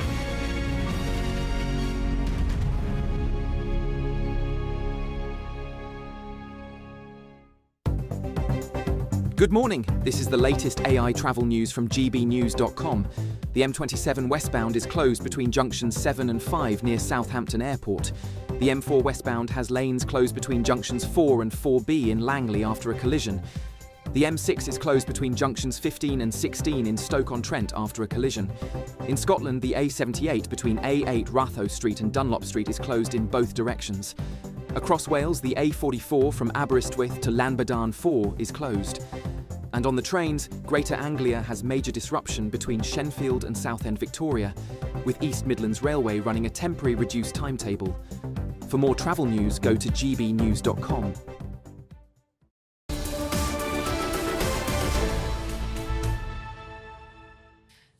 It's 24 minutes to 11. You're watching Britain's Newsroom on GB News. Now, stop and search in the capital, always controversial to some, on the left certainly, in the capital is proving more effective than ever in uncovering criminality. Well, in July, 36% of stop and searches found weapons, drugs or other evidence of offending. Now, with these results, should more stop and searches take place across the whole of Britain? Well, let's speak to the former Police and Crime Commissioner, Festus Akimbosoye. Festus, this morning, thank you so much for joining us, as ever. The stop and search success rate, if you like, is pretty high. This is a good argument for that kind of attention by the police. This is actually higher than the national average that hovers roughly around between 15 and 20%. And many of us, including myself, have been saying that more and better stop and search need not be in conflict with each other. You can do both. I did this as Police and Crime Commissioner in Bedfordshire, where we more than trebled the national average of increase in stop and search. And we were able to find more drugs, and we were able to actually reduce disproportionality and got rated by HMI CFRS, the His Majesty Inspectorate, as being one of the best in class. Who would have thought that doing better stop and search and more of it will actually result in this level of success in London? And that means lives are being saved, communities are being kept, being made safer, and the public confidence in policing is improving as well. Critics of it, of course, Festus, you know this better than anybody, say stop and search is normally unfairly focused on young black men. When stop and search is targeted, it is better. And that's just the fact. And the police have got to follow the evidence to where the issues are being made. Look, there is no doubt that there is still disproportionality when it comes to the use of stop and search. I myself, I've been stopped and searched 6 times. Nothing was ever found on me. And some of the reasons that was given by the police, honestly, will make you cringe if you hear that. So I absolutely acknowledge that there are some cases where the use of stop and search is not as good as it can be. But we cannot throw the baby out with the bathwater. When we have the level of stabbing injuries, of homicides in London that we see, even if it is falling, one is far too many. Stop and search is just one of the tools that the police must have at their disposal to do their job. And that is just the way it is. And Festus, what are the different techniques that the police use to decide who to search? Is it sometimes specific intelligence? Is it kind of gut feeling about who looks like they might be a bit suspicious? How does it work? So the College of Policing's guidance now precludes police officers from just being able to rely on just one to say smell, for example, for the case of drugs in some cases. You want to have a combination of evidence that you want to apply. And some of it also must include your own experience of the area, which kind of takes us down the line of if you have officers who are not used to being in an area, who do not have the level of experience that they should have, going into an area, they'll just be stopping everybody. That is not good, and that just makes everybody upset with the police. So things like intelligence, description, for example, they will have to, if it's really, really hot outside, like 38 degrees, and somebody is wearing a hoodie, and they see the police coming towards them, they're running away, they have all kinds of triggers that they can look at to deal with suspicious behavior. However, that encounter should always be professional. In my case, it was not always professional, if I'll be honest with you, but in some cases it was. But the bottom line still remains that there is no alternative that any of the critics can come up with for being able to take a knife off someone who is on their streets or near their children's school, unless they do stop and search. But it can be done better. But when done better, as the evidence shows, it works. And when they apprehend through stop and search a young man, maybe a young woman, with a knife, Festus, the knife is confiscated. Is the person prosecuted, cautioned? What happens? Well, this is where it gets a bit interesting, because when it gets to the courts, what happens? I mean, I know of people who have had 3 court cases for possessing knives, and they were given a suspended sentence. That is just wrong, in my opinion. But in most cases, if you're caught with a weapon, you will most likely be taken through the courts. That is the way it would happen. Now, if it's drugs, sometimes, depending on the quantity of it, the police will decide what they want to do. But if it's a Class A drug, I think definitely you are going to be dealing with a court case. But if it's some cannabis, again, there will be some discretion depending on the quantity of it. But I think it depends on the totality of what is found on you. Are you a dealer? Are you someone who's bought some cannabis?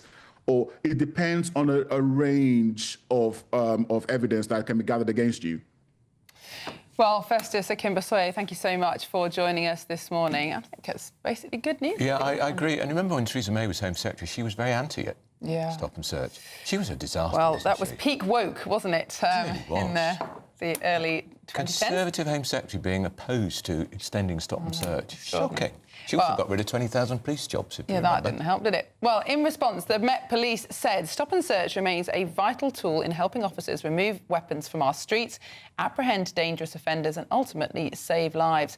But it is also a tactic that must be used fairly, professionally and with the confidence of the communities we serve. Quite right. Now, up next, find out why camping holidays are surging in Britain. But first, if you're in search of some holiday sun, here's the forecast.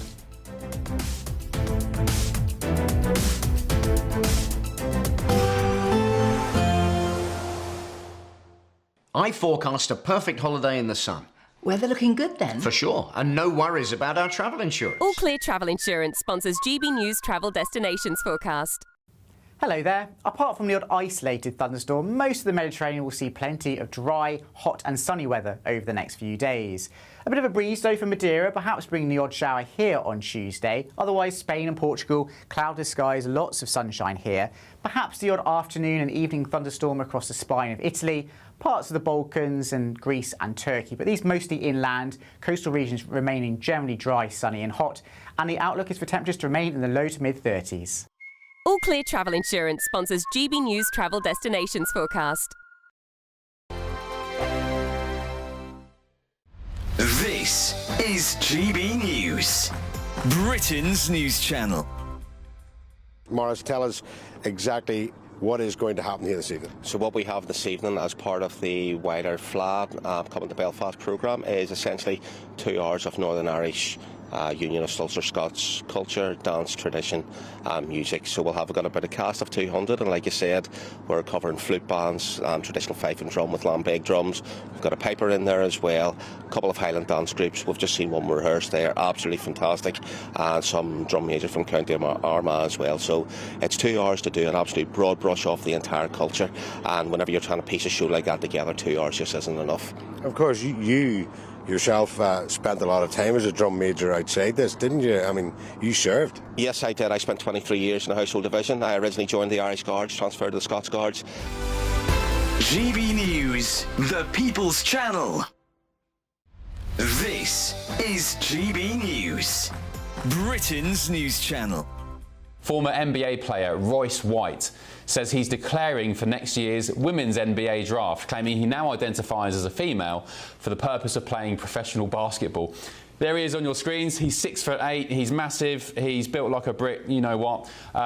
He's the former first-round pick in the NBA, which if you're not familiar with what the NBA is in the draft, basically when he was playing, he was all the NBA team's first choice for them to join his team. He was a quality player. He says he'd be unstoppable in the women's NBA and has vowed to use the women's changing room if allowed to compete. White, who is seeking the Republican Senate nomination in Minnesota, says he wants to expose what he sees as flaws in transgender inclusion rules in women's sport. And it all comes after former NBA star Enes Kanter, Freedom, also announced plans to declare for the 2027 women's NBA draft as well.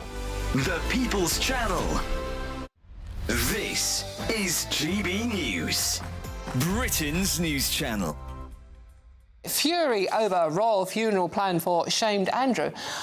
Should he get a royal funeral? Emphatically not. He is a private citizen. He lost his HRH, title of prince, and also stepped down from numerous patronages. He's being, of course, as we all know, investigated by the police. The facts of the matter are that he is in disgrace.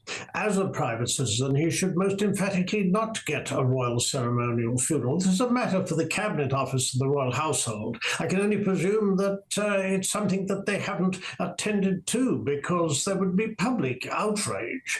The last YouGov poll last month, his popularity is 2%. You can't get worse than that. GB News, the People's Channel.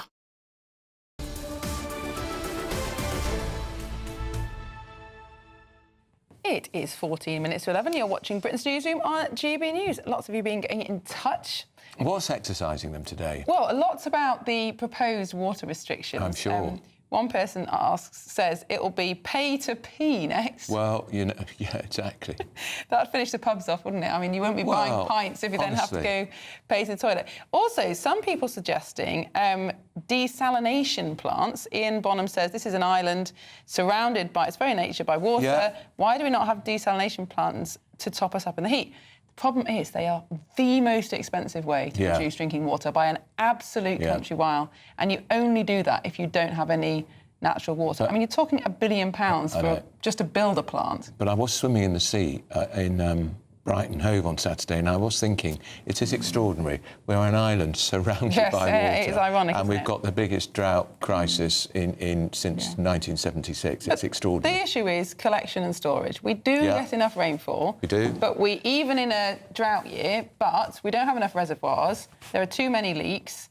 And we're not clever enough about storing it from natural sources. And there's not been enough investment in I hate the word infrastructure, but in modernising the pipe network, which is Victorian. And one thing we don't do is recycle our water, have this grey water. So Israel, for example, recycles 90% of its water. Yeah. The Spanish recycle a huge percentage of their water. I mean, that's a sensible thing to do. That would be something you think the Green Party would be banging on about. True.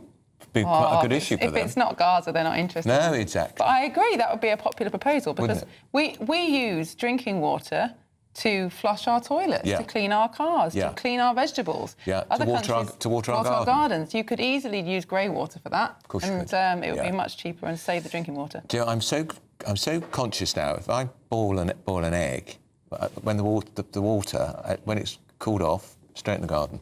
That's a good idea. I thought you were going to say drink it. Not wasting it, because normally you just tip it down the sink, wouldn't you? Yeah. Well, yes. It all helps. There's another pot I think that's watered. Very good. Are you growing eggplants? No. Sorry, I caused that. Well, we're going to move on now. You'll be pleased to hear. That was humour, apparently. Well, you've got to try and liven it up. When it takes you 3.5 hours to get into the office. Miriam's Thank you, had the joys of Great Anglia Trains yet again. Are they not state-owned now? Yes, it's got immeasurably worse and more expensive. Are you listening, Transport Secretary Heidi Alexander? I mean, it doesn't get better. To be fair better. to Great Anglia, the biggest problems are people trespassing on the line and stealing the signalling cable. That's not Greater Anglia's fault. No. But But there's also really need constant shortage of staff. That's true. That doesn't seem to be too bad on those trains, but it's actually, malign actors that are stopping these trains, and we need to crack down on them. It's ridiculous. I know, but the trespassers on the line cause problems all the time. I was at Victoria the other day. It was chaos. No, exactly. Trespassers on the line. Anyway, I made it just in time. I didn't even have shoes on when I walked into the studio, but I can reassure you that I am now wearing shoes. Standards. Really. But our feet were clean, you'd be pleased. We're being told to move on again. Now, an increasing numbers of Brits are ditching their boarding passes for planes in favour of camping holidays much closer to home. Well, the cost of living crisis, combined with unprecedented good weather in the UK, has made camping a more appealing alternative to holidays in Europe, apparently. I explained to you earlier, Miriam, I did it twice. No, I don't fancy it again. No. Done it, got the T-shirt. I think we should send you on an assignment to report from a tent. Well, I still remember camping in Torquay, aged 17, or was I 18, and coming back from the pub in the evening with all the lads and the girls, and our tent had blown away. Are you sure you just haven't wandered into the wrong field? I think the boys thought, great, we can share the tent with the girls. Wonder about the beware of the bullseye. And the girls were having none of it. You're not sharing our tent, lads. Well, they're sensible. We had to go and find the tent. That's brilliant. Well, somebody who's hopefully had more success in finding a tent is GB News reporter Isabel Fekulak. She joins us now from Wittering in West Sussex. Good morning, Isabel. Good dog wants to join in. Good morning to you, Miriam and Andrew. Literally, just as you've come to me, the dog has started chatting as well, so he definitely wants to be involved. And Andrew, you're not alone in your dislike for camping. According to a new survey, almost a third of the country, 30% of people firmly dislike the idea of camping, but over 50%, over half the country, 52% of adults say that they love the idea of spending a night in canvas under the stars, in the great outdoors. And I'm joined with one of that 52% as well, Sarah, who you can see has got a brilliant setup here in West Witterings, in a campsite here. What do you love so much about camping? I love the easy way of life. I love waking up in the morning when the sun wakes up, because it's quite bright in there, and just being outside from the second we wake up until we go to bed. It's just gorgeous. I love that just relaxing and the easy, slower pace of life. And more people have been camping this year than ever before, and I think a lot of that is probably to do with the hot weather. I mean, how great has it been having no spells of rainfall while you've been camping? It's been incredible. We have been so lucky this year. It's just beautiful being able to be in the sunshine and not have that risk of everything getting soggy and wet, and not worrying about taking everything in a rush. It's just been glorious. It's been really beautiful. And here at Scott's Family Holiday Park, there's the beach just 1 kilometre away. So the location for a summer holiday, when the weather is like this, you could be abroad. You absolutely could be. I get up first thing in the morning. I take the dog for a walk along the beach. It's a beautiful stretch, and it's been so lovely. The water is cool, and it's not far away, so it's easy to cool off. Now, I can imagine in this heat there are some aspects that have made it more difficult, like the ground being very firm to put a peg down, and I know that you're not able to use a campfire or barbecue, so cooking might be more difficult. Yeah, there have been some challenges this year. Definitely hammering the pegs in was tricky. I can't take all of that credit. My husband was here helping me set up before he went back home, and no campfires and things. It's a shame, but it is what it is. You can't change that. We've still got our fairy lights, we've still got our stove inside. There's alternative ways. It's good to have a little bit of a challenge and embrace the outdoor life with whatever is thrown at us, really. So it's nicer than having to battle against the rain, if I'm honest. That's right. Thank you so much for coming on. We'll be here at West Witterings. We're chatting to campers all day. We're going to find out what it is that they love so much about it. We had lots of people dislike camping, but I think certainly in this weather it seems like the place to be. Well, Isabel Fekulak from West Sussex, thank you so much for joining us. It almost looks tempting, but only almost. I think when it's warm, sunny weather like now, there is something lovely about being outdoors. Yeah. But I agree with you. I'd still rather a proper bed and a proper chair. Oh, yeah. But it's great that people are doing this in the warm weather. And it's rare in Britain that we have the opportunity to not get wet. And also, why would you want to go and be at a smelly old airport, hours late, everything's delayed? Or a train. Yeah, or well, still ahead. Any moment now, Reform UK are announcing their war on welfare in Westminster. Don't miss it. This is Britain's Newsroom on GB News.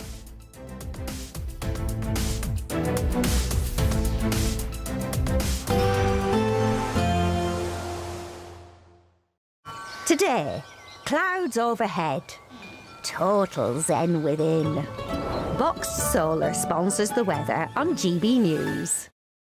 Good morning and welcome to your latest GB News weather update from the Met Office. Certainly a more changeable week of weather on the way out there this week. It's quite wet in some northern areas today. Southern areas will hold on to some sunshine for at least a while, but it will be turning more humid for all of us. So out there this morning, a few showers in the south and the southwest of England in particular. But for many parts of England and Wales and north east Scotland, it will be a largely dry day. The best of the sunshine by this afternoon probably for parts of Wales, central, southern and southwestern parts of the UK.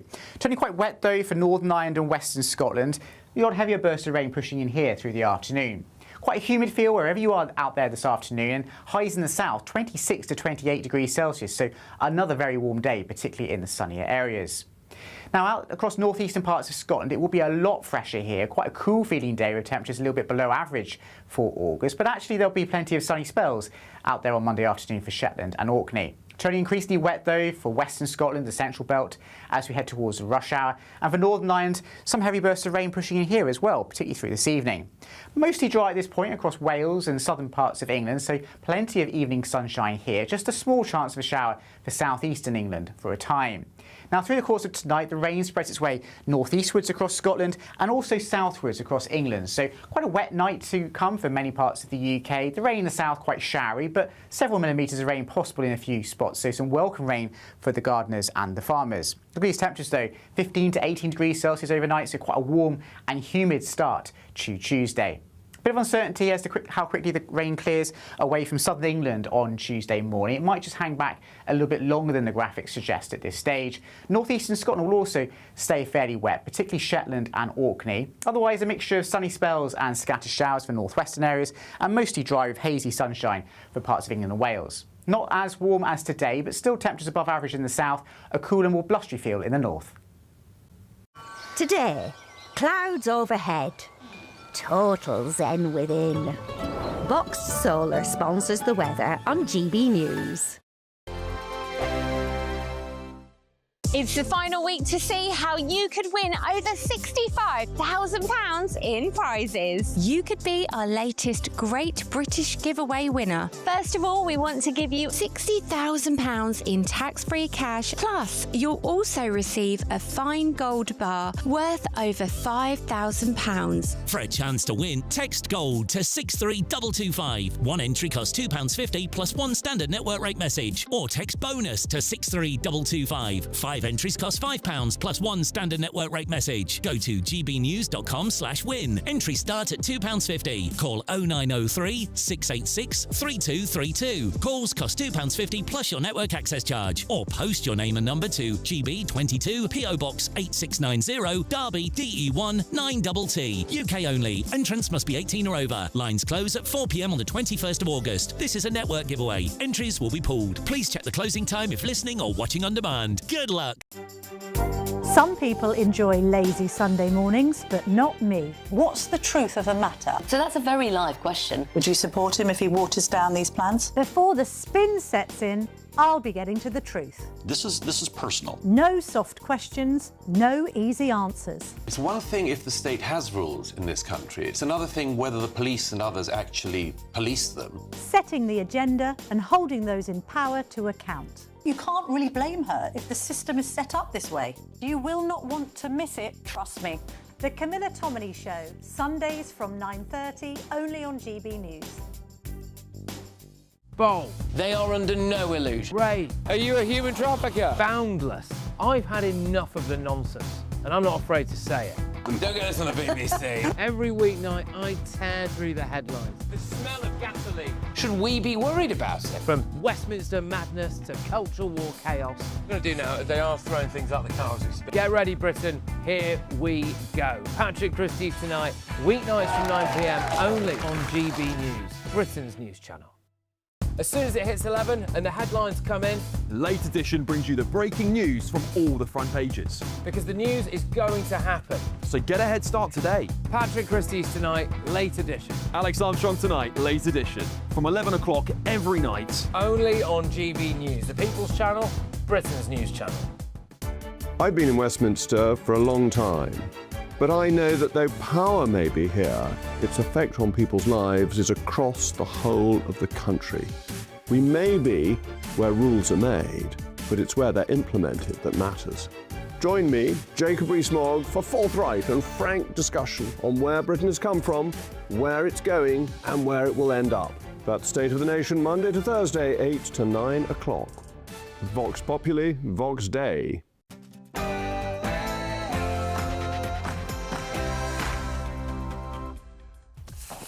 Good morning, it's 11 o'clock on Monday the 17th of August. We are live across the United Kingdom.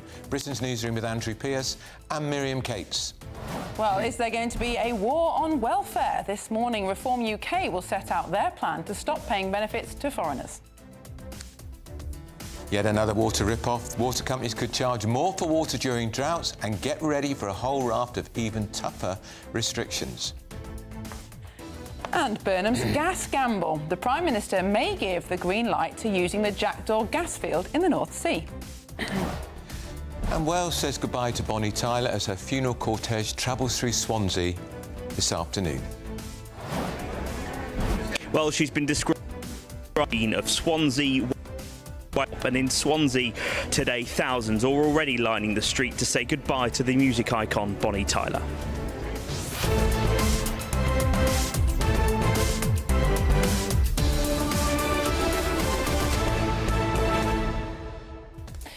Well, Andrew, any minute now we're going to hear from Reform UK, from Robert Jenrick, the Treasury spokesperson, about their plan to cut the welfare bill, which I think the idea of which will be very popular. Very popular. They're going to say that if the foreign nationals are living here, they will get no benefits at all, and, controversially, it will mean reopening the whole Brexit withdrawal deal, because they're saying EU nationals who have settled status here will lose their entitlements to benefits too. I don't know how much that element is of the benefits but 20 bill. billion a year. By the fifth year of this change, they believe that it would save 20 billion a year. So a not insignificant amount of money. Exactly.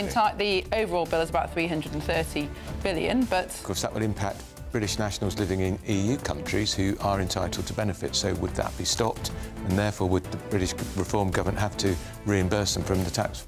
Or would they move back to Britain because they can no longer afford to live abroad? I mean, these are really important questions. The concern I have, though, is that we were part of the EU for 40 years. That was a reciprocal arrangement. We benefited from all the free travel, free movement, just as Europeans did.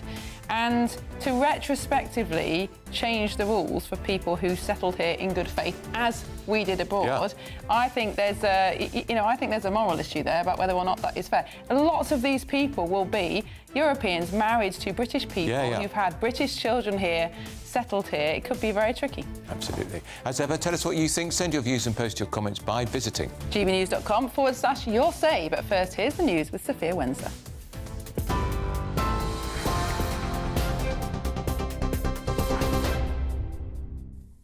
Andrew, Miriam, thank you and good morning. It's just gone 11 o'clock. Your top stories this hour.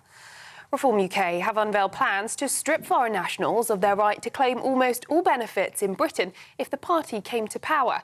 The move is part of what they claim is the biggest welfare shake-up in a generation by scrapping key benefits to save £50 billion a year. Reform says restricting benefit access for foreign nationals could save around £21 billion annually. Reform UK MP Danny Kruger told GB News this morning. And we can go to the Reform UK press conference now. That, of course, too many people on benefits actually want to work, but they are now trapped in a system where they can't get off the benefits escalator. And what a disaster that is. What a waste that is for individuals, for their family, and also for their local community. So many people want to work, but they're currently trapped in a system that prevents it. And that surely means that it needs reform. And likewise, as part of the system, PIP, well-intentioned, just like the benefit system, well-intentioned, but again, at the moment, it's not working. That's the reality, and the cost is going through the roof. And what we're saying is, in order to absolutely guarantee that all of our existing British citizens who are currently on PIP, who need PIP, in order to protect them and support them so that we guarantee that they will remain on PIP as long as they need it, we have to reform the current system. We have to reform it for future claims, and we have to reform it for overseas nationals. I think most people, when you step back and you think, let's look at this, is it fair that overseas nationals come to the UK, don't work, and ultimately cost the British taxpayer a lot of money and put at risk that issue of whether we can protect and support our own? And I think most people would reasonably say, actually, that's not fair. And we Brits, we're very focused on fairness. So we have to make some significant changes and adjustments to the existing system in order to ensure that we can guarantee it and protect it for the future, and protect our pensioners, protect the triple lock, and those other things that are so important to support those in need of that help. That's why this is the right thing to do. That's why the detail that you're going to hear in a second from Robert Jenrick has been looked at over a long period of time. And is it easy? No, it's complicated. But is it fair and right to go the extra mile in order to ensure that we make it work, we make it a world-leading system, we continuously improve it? Absolutely. And I'd like to think that anybody of any party or no party would say, yeah, this is actually a journey that we should all get behind in order to help those genuinely in need. So without further ado, I'm going to invite Robert Jenrick to come and give the detail of this policy. Robert.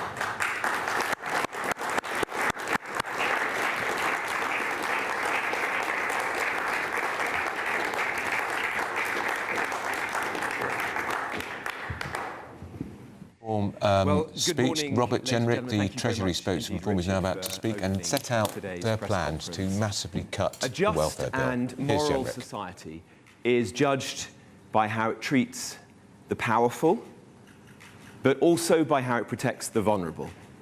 Those are the words of John Stuart Mill, the 19th century MP and philosopher.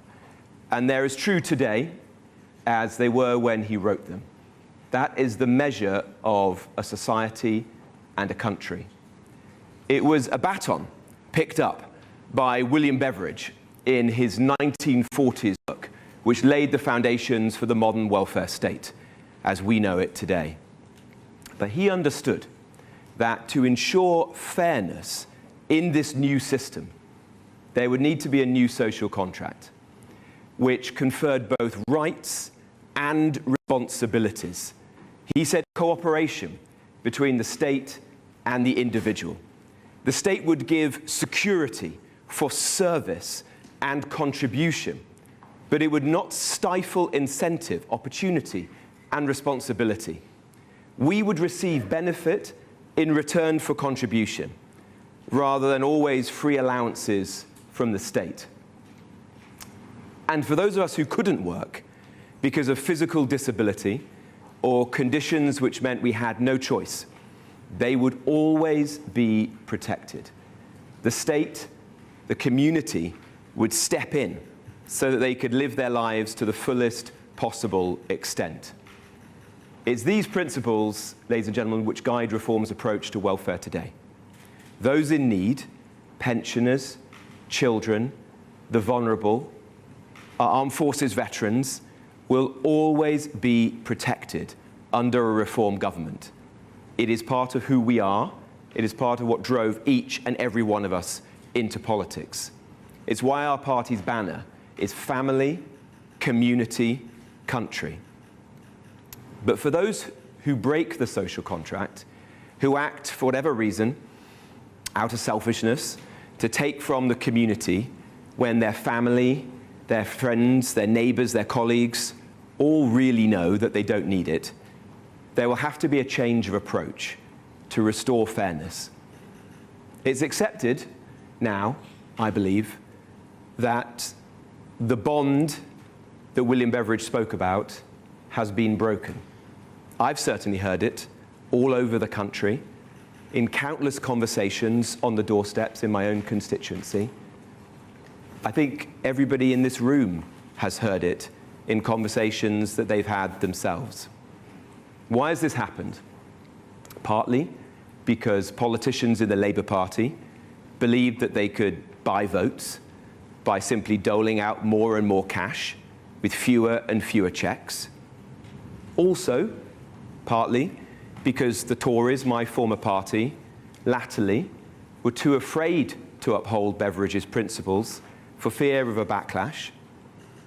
As a result, by 2031, the annual tax burden to pay for welfare on every family in Britain will reach £7,000 a year. Some of that money, a lot of that money, is paying for those people who are in genuine need, on pensions for the elderly, on assistance for the seriously disabled, on providing modest support for carers. But too much of what we spend is not helping those who really need it. Furthermore, 1 in 6 universal credit claimants is not even a British or Irish citizen. 55 billion to foreigners in the last 4 years alone. Just imagine what that money could have done to make the lives of British people better, like lowering their taxes, investing in hospitals and schools, filling the potholes in the roads. The British taxpayer is acting as the welfare state for the world. That's unfair. We all know it. There are 6.6 million working-age people in the UK claiming out-of-work benefits. Among their number are many who can work, who should work, but have chosen not to. And the system's allowed that to persist. These people are really taking advantage of their fellow citizens, their friends, their neighbours, their community. And disability and incapacity claims have doubled in less than a decade, with more than 4 million people now claiming. Britain is not twice as sick as it was just a few years ago. We all know that. Even without looking particularly hard, we know that almost £9 billion was also lost to identified fraud and error last year alone because of the sheer incompetence by which the system has been managed.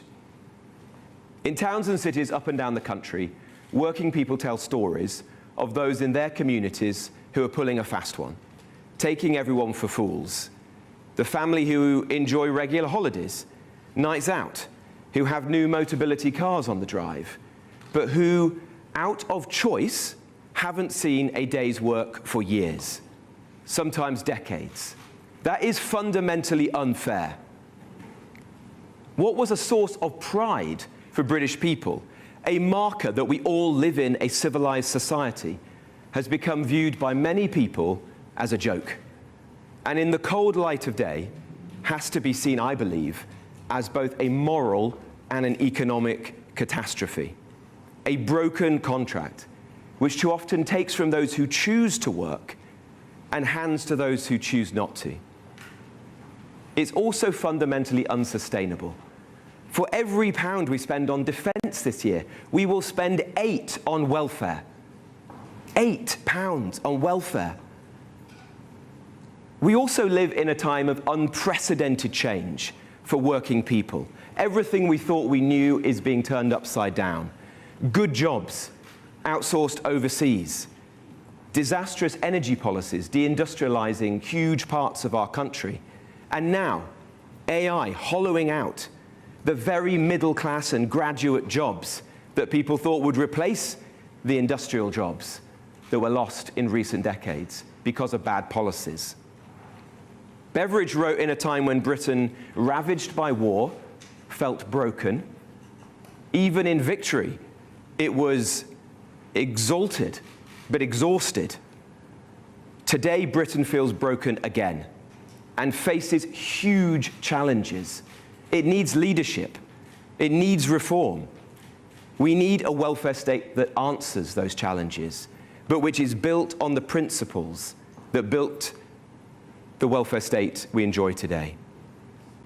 So I'm setting out how a reform UK government will fix Britain's broken welfare schemes to restore fairness to the system, caring for those who are unable to support themselves, helping those who can towards independence, opportunity, and to take full advantage of life, and always keeping sight of that belief, contribution from those who can make it, for security for those who can't. It's a plan that will get 241,000 British people back into work, to save the taxpayer £51 billion a year, £1,700 for every family in our country. We'll begin by ending the foreign welfare rip-off. Under a reform government, only British citizens will be entitled to benefits. There will be limited exceptions: service in the armed forces, contributory state pensions for those who have paid their way. But beyond that, the line will be clear. The welfare state is there for Britain. No British citizenship, no entitlement. That's fair. If put in place today, this would save the taxpayer £21 billion a year by 2029, £700 per household, money that belongs to the British people, whether for public services or tax cuts. Fairness, too, lies in the heart of our proposed reforms to the disability system. We do not accept, and will not accept, that there's no alternative to watching the claimant count soar at a rate unmatched almost anywhere else on earth. We are consigning people who would otherwise be capable to a life on welfare, wasting their potential, heaping ever higher burdens upon those who do work. Under reform, this will end. But we'll make these reforms carefully, always protecting those who need help, in particular, the severely disabled. We'll introduce a new system of return to work cover based on a program in the Netherlands, which will cut disability claims by 40%. The idea is very simple. For the first 2 years of an employee being signed off sick, they'll remain on their employer's books, receiving payments based on welfare rates. Employers' national insurance contributions will be cut nationally to offset those costs, giving the employers who know their workers best an incentive, firstly to look after them well when they are in work, and then to help them back into work if they're off sick, rather than just passing the bill to the taxpayer and forgetting about their workers. That's not the right way. And let's be clear, there should not be any additional financial burden on businesses. Reform has already set out a much more detailed plan than any other political party on how we will reduce the cost of employing people, like scrapping the increase in employers' national insurance for British workers. We'll always put working people first. We'll always make sure businesses can take on workers. Those unable to return to work will go through a single rigorous disability needs assessment, replacing today's many overlapping assessments. Cash support above standard universal credit rates will be reserved for severe cases. And those who need additional help beyond living costs will receive it in kind through disability support accounts. And the most vulnerable will continue to be supported through personal independence payments, reformed and enhanced as PIP health security allowances. We'll make other changes too, reforming child DLA new efforts to combat fraud and error, technical reforms to indexation and tapering, and the reinstatement of the two-child benefit cap. Together, with the steps above, these take our savings to £49 billion. Which brings me to the final change, and perhaps the biggest change of all. We've already set out plans to reverse Rachel Reeves' job-destroying tax funded by a levy on foreign workers, and to reinvigorate British business under Richard Tice by slashing red tape and energy costs, make this country competitive again. But we must also ensure that people who can work are incentivized to do so. There are more than 330,000 adults on universal credit capable of work and who are supposed to be out there looking for it, but who have reportedly been doing so for more than 12 months. This can't keep going on. We all know that. If taxpayers must contribute, so must those who are able to work also play their part. I'm therefore announcing that a reform government will introduce a welfare to work scheme that will require long-term benefits claimants who are fit to work to provide 20 hours a week of work for their community, organised by their local council. They'll work to clean up high streets and parks, to beautify neglected places, to carry out minor repairs, to staff libraries and community centres, to perform many other tasks from the list that we've published today. We'll also embrace local charities and community groups and ask them to help us and take part. If claimants refuse to participate or fail to show up, they'll face penalties. Let me speak very plainly. If people who are capable of work refuse, then they'll get nothing. That's fair. How can it be that one family on a street with working parents strive, work hard, only to fund the lifestyle of another who chooses not to bother to work at all, who isn't even really looking for a job? This isn't just an aberration, a small number of very isolated cases to be dismissed as a rounding error. It's an epidemic that's been allowed to take hold across our country and has now spread into a full-blown national crisis. My message today, for those taking everyone else for mugs, under a reform government, it's going to stop. Instead, if they're asking their neighbours to fund their lifestyle, whilst they choose to stay out of work, they can give something back in return. If they want to do something else, they can find a job. No more something for nothing. Under reform, it's security for contribution. They will become part of Alarm Clock Britain too. Across the OECD, schemes like this markedly improve claimants' chances of finding work. Job seekers, like everybody else, will start work on time, and they'll do something for a living. They'll be given an incentive to find a job and still have the time to find the permanent, long-term one that they want. The taxpayer, meanwhile, will get something back in return. At the moment, that's just simply written off. The taxpayer, the community, will get cleaner high streets, properly maintained parks, a helping hand down at the library. We'll get our town centres looking smart again. We'll help councils improve their services again.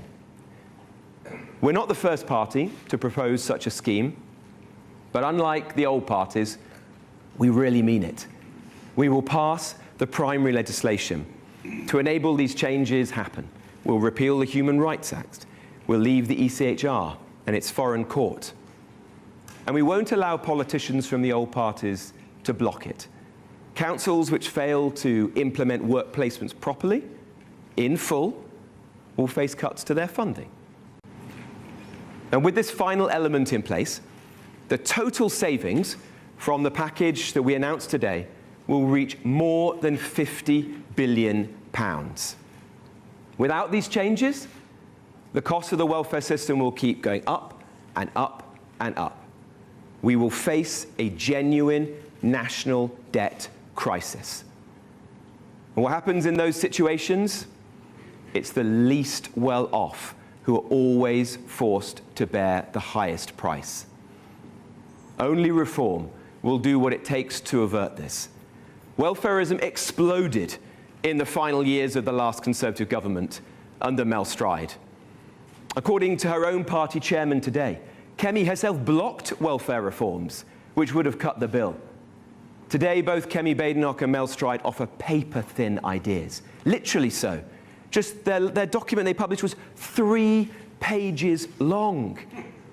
They are content to simply tinker around the edges. Well, we're not. Reform is about real change. In 1942, Beveridge was very clear. The plan is not, he said, something for nothing without trouble, or something that will free the recipients forever from personal responsibility. It is this principle that Reform UK is restoring. The changes I've outlined will fix the social contract and prepare Britain for decades to come. Britain is broken.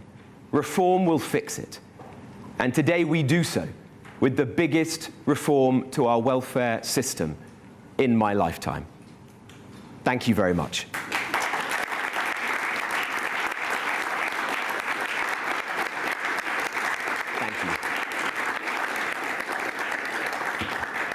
Thank you very much. And now Richard and I are going to answer questions from the media. We've got a long list. So our first question is from Catherine Forster from GB News. Hi, Catherine. Thank you. The community service idea will no doubt be very popular with many people, but part of your savings is pretty much stopping all benefits for foreigners, including EU nationals with settled status. That is no doubt going to mean renegotiating the withdrawal agreement, given, Robert Jenrick, that you were part of the Tory government that won a landslide promising to get Brexit done because people were sick to the back teeth of hearing about it. Do you really think that the British public are going to thank you for reopening that can of worms again?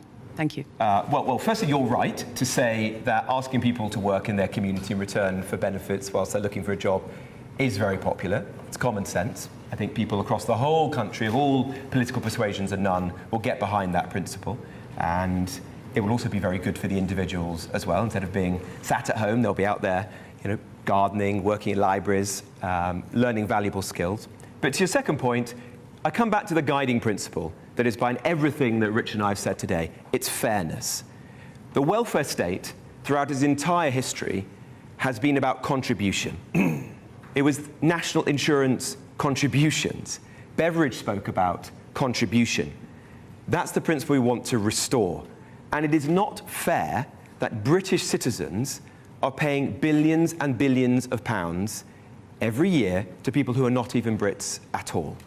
1/5 of universal credit claimants are not Britain. They're not British. That's crazy. Just imagine what we can do with that money. Now, there's clearly going to be a renegotiation. The deal that was done, I don't believe was a good deal. I think many people would support that. There are a number of points on which Reform has already made clear that we will need to return to our neighbours in the EU and renegotiate upon. And this will be one of them. Let's see. I'm confident that we can do that and we can restore fairness in the process. But and it's not unreasonable also. I mean, that deal was now 7 years ago. And time of the next general election, it might be a decade after the original deal. And that's what you do with deals. You see which bits are working and which bits are not working. And this is one of those bits that's not working in the same way that actually net stupid zero. I mean, we signed up to that as part of the whole Brexit deal. It's a catastrophe. One of the greatest policy mistakes this century. So yeah, there's a variety of things. I was just with some fishermen in Boston on Saturday, fuming at some of the parts of the deal. So there's a whole bunch of stuff where, with the passage of time, we need to say to our friends in Europe, actually, we need to redo this, frankly, for the betterment of all. Very good. Right, I've got Joe Pike from the BBC. Joe. Thank you, Mr. Jenrick. Joe Pike, BBC News. Under your modelling, how many people can expect to lose their benefits entirely? And you may have been saying there'll be no extra financial burden on businesses, but by involving them in sort of health issues around their employees, will that not amount to extra pressure, ultimately money, at a time when they have been slammed, including by the national insurance rise? Well, you're right to say that businesses have been battered by Rachel Reeves, and I suspect that that will continue under John Healey and Andy Burnham.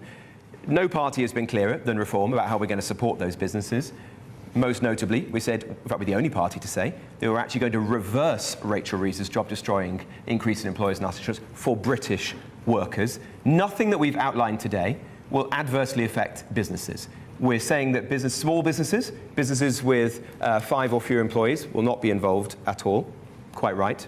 Larger businesses, they will take out a policy working with the government, but they will get a commensurate cut in employers' national insurance. So they will not be financially worse off.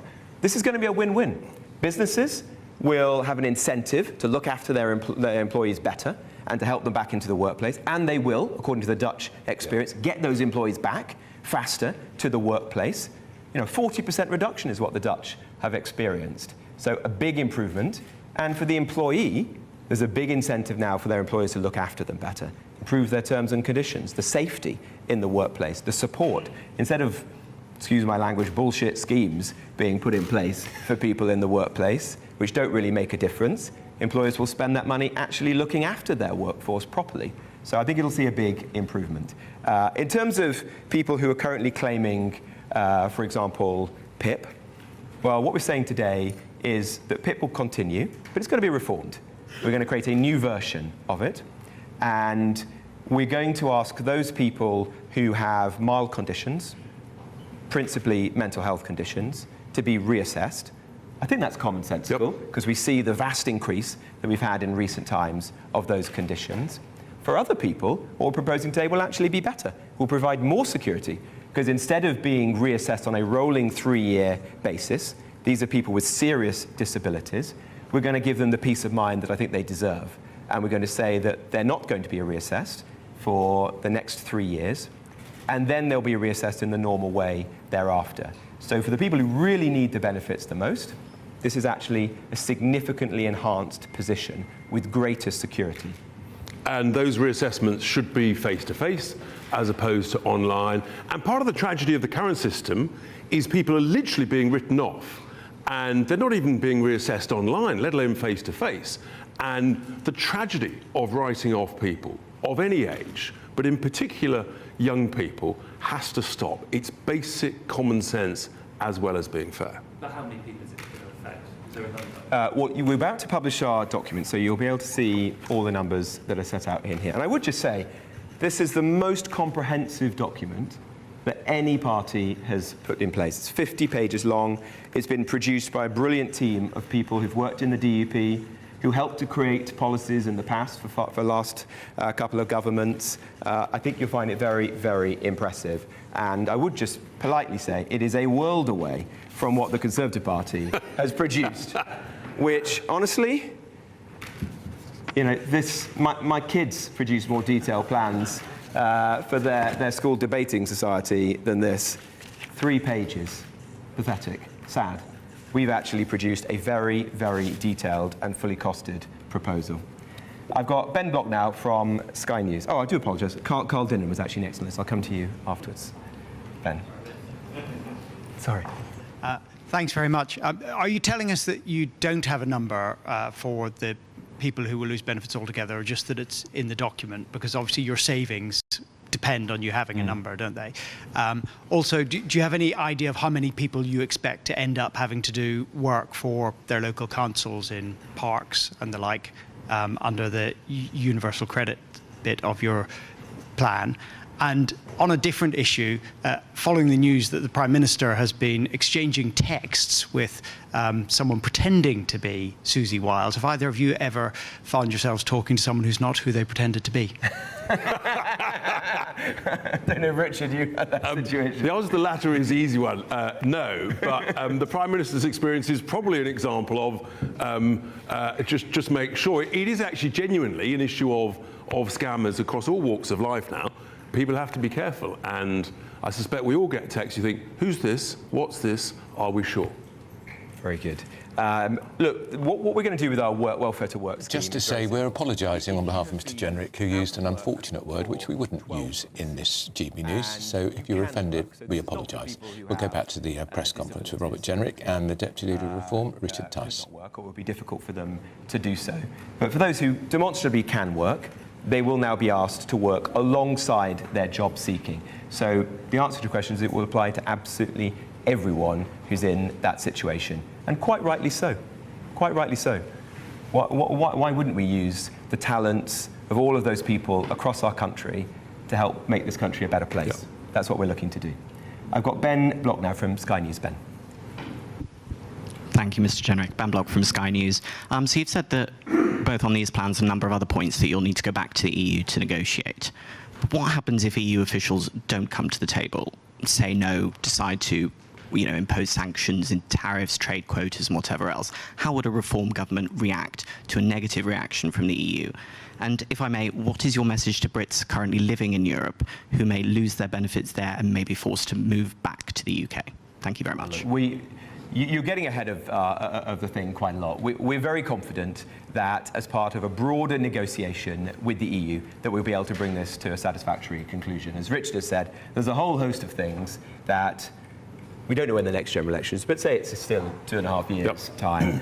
By then, will be some time past Brexit. A whole host of things will be on the table. We've set out some of them already, whether that's fishing or energy, new schemes that maybe Andy Burnham will have signed us up to by then, which will not be in the interests of the British people. We're very confident that we'll be able to negotiate. And I think and the EU's got their own challenges. There's almost no growth anywhere in the main EU countries. And whether it's on migration challenges, whether it's on energy challenges, literally a shortage of electricity, whether it's on where are we with defending our borders across the whole of Europe. We don't know where those things will be, but we know that everybody faces challenges, and actually it's common sense in order essentially to look after one's own. And sure, we've made a provision for British nationals living in wonderful parts of Europe to ensure that they're protected as well. Yeah, very good. Sophie Church from the Daily Mail. Sophie. Thank you both. Do you think Nigel Farage or others within Reform are running out of patience with your Home Affairs spokesperson, CEO Yousaf? Honestly, no is the answer. Zia's doing a brilliant job. He gave a fantastic press conference last week. And I know it's August and people are a bit short of stories, but it's best not to make things up. Very good. We've got Natasha Clark from LBC. Natasha. Thank you, Mr. Jenrick, Mr. Tice. Just on, sorry, I've lost my train of thought there. How long would it take you to renegotiate with the EU under your plans? And would you be prepared to accept something in return from the EU? For example, we're negotiating on the Erasmus scheme at the moment. Would that be something you might want to bring to the table? And lastly, LBC has a very powerful story today about a 74-year-old British man who's facing deportation from Sweden. He's in a care home with dementia, and he's very seriously ill. Sweden say they're protecting their borders policy. Do you think this case is right and fair? And just following on from the other question, are you concerned about retaliation from other nations about our British citizens abroad? Thank you. Look, sure. With regard to the first point about the EU, as I said, there'll be lots to discuss and negotiate. As business people, we like to get things done quickly, and let's see where there's at post a general election. There will be a whole wide range of things to discuss. With regard to the particular case you mentioned, I'm not familiar with the details, but it sounds, in a sense, dementia is a really, really tough, horrific illness. And of course, we want to do our bit. It's back to this issue of fairness. And if we apply fairness on both sides, I think actually we get to a much better place. But it's only by stopping the unfair bits to it those who can work, who should be working, and by stopping paying overseas nationals who haven't contributed, that we can ensure we can protect and enhance and support more our own British citizens in need. Brilliant. Thank you. John Walker from The Express. Thank you. Can I just return you to the cost to businesses? Have you calculated exactly how much it will cost them to significantly extend sickness pay? And I realise you're saying it will be offset by cuts to national insurance. What will be the cut to national insurance? And are you including reversing Labour's cut as part of the money that will go to help business pay for this scheme? Yeah, well, let me be very clear, as I hope I did in my remarks. We're not going to place any additional financial burden on businesses. That is the opposite of what reform stands for and what we have been doing in recent months. Everything that we have announced thus far has been about making it easier and cheaper for people to employ working people. That's what reform is. Reform is a party for working people. We've said that we think you need a commensurate cut to employers' national insurance of around 0.2%, and that's what we're working on the basis of. If it turns out the costs are higher than that, then we'll consider that, obviously, because our motive here is to ensure that a much better system is put in place, not to place additional burdens on business. I couldn't be clearer about that. Overall, British businesses are going to get a big cut in employers' national insurance from a reform government, because we're going to get rid of the employers' national insurance increase that Rachel Reeves put in place for British workers. So if you're a business watching this today and you employ British people, you're going to get a big tax cut under a reform government. As well as also getting rid of unnecessary employment regulations imposed by this dreadful socialist government. And also, of course, actually, it's the smaller businesses, the family businesses, who actually have an incredible track record of looking after their employees, almost as extended members of the family, and in a sense, trusting them to help those employees who need some help and support, getting them back to work. They're the best to do it, as opposed to relying on various elements and arms of the state. So I think we can end up with a genuine win-win, which I think is what you saw in the Netherlands. Yeah, absolutely. And to anyone who is unsure about this, just look at that example in the Netherlands. You can't dismiss the experience there, and in other countries as well that have pursued this. Those countries that have done this have seen a very, very big reduction in the number of people being out of work, claiming sickness benefit for a prolonged period of time. That's good for the businesses, obviously, because no business wants churn. They don't want to lose good staff. Good for the economy and the taxpayer, and above all, it's good for working people as well. So I think it's a very, very important reform. I've got Peter from The Telegraph.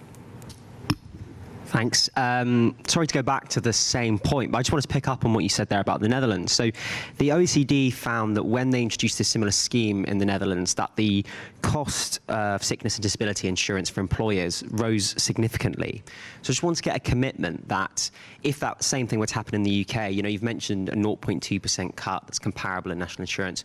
If that meant it had to be 0.4%, you're saying that whatever the cost is to businesses, it will be net neutral. Yeah, I think I've been very clear on that. It will go up. And if you read the document, you'll see that as well. We've also said, learning from experiences elsewhere in the world, and I would just say those who've helped us to write this report have visited, have paid great attention to those experiences, spoken to businesses in other countries. We're going to ensure there are non-discriminatory proceedings in place so that there's not big differentials between insurance policies for heavy industry and those in perhaps more white-collar jobs where the risks might be less. So this has been very carefully thought through, and our commitment to business is very clear. And interestingly, I was speaking to a relatively small insurer probably about 6 months ago about this issue and providing this sort of insurance, and they were astonished that actually the UK hadn't adopted this in a much greater scale. So I think it's actually, we need to be humble enough to say when other countries, frankly, are doing things better than we are, learn from it, adopt it, adapt it, and hey, we might even do even better than them. Yeah, and if you talk to think tanks, people who've thought about these issues, this is one of those big ideas that commands very broad support across the political perspective.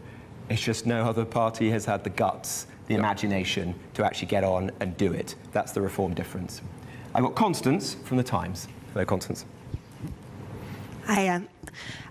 Most of your target seats are in areas where a high proportion of people on welfare. Fraser Nelson did some analysis yesterday showing that your top 20 target seats. We don't just have 20 target seats. Your top 20 target seats. Sorry to break the news to The Times.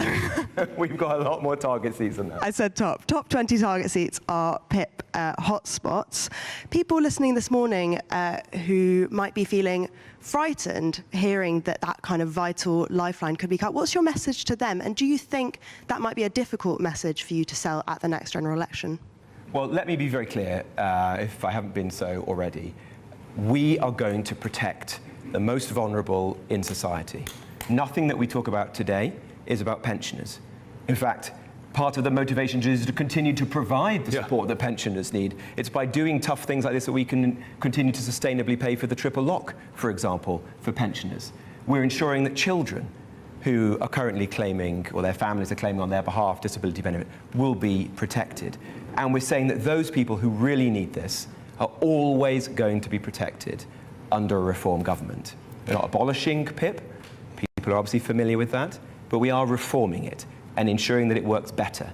And in particular, looking at the minority of people who, for whatever reason, have been able to claim it, particularly for mental health conditions, which I think most people in the country now agree with us is not sensible, is not sustainable. That is the issue that we're really looking at. And I just say that, this is, or should not be controversial.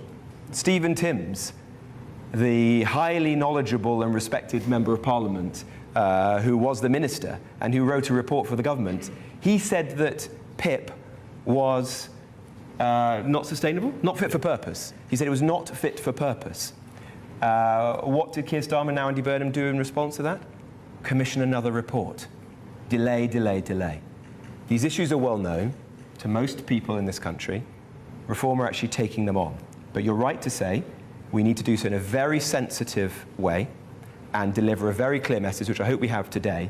They will always be guided by fairness and will always protect each and every person in this country who is on PIP today who needs that benefit. That is our absolute guarantee. That's the key point. Existing claimants who need PIP will always get PIP. And by making the changes for overseas nationals, for future claimants, that's the comfort that existing claimants can essentially get that guarantee that the state will always still be able to afford to provide it. Otherwise, you just look at the graphs, it's unsustainable. Someone has to have the courage to say we need to make reforms carefully, sensitively, looking after existing protected claimants. I've got Camilla Tominey now from the Daily Tea.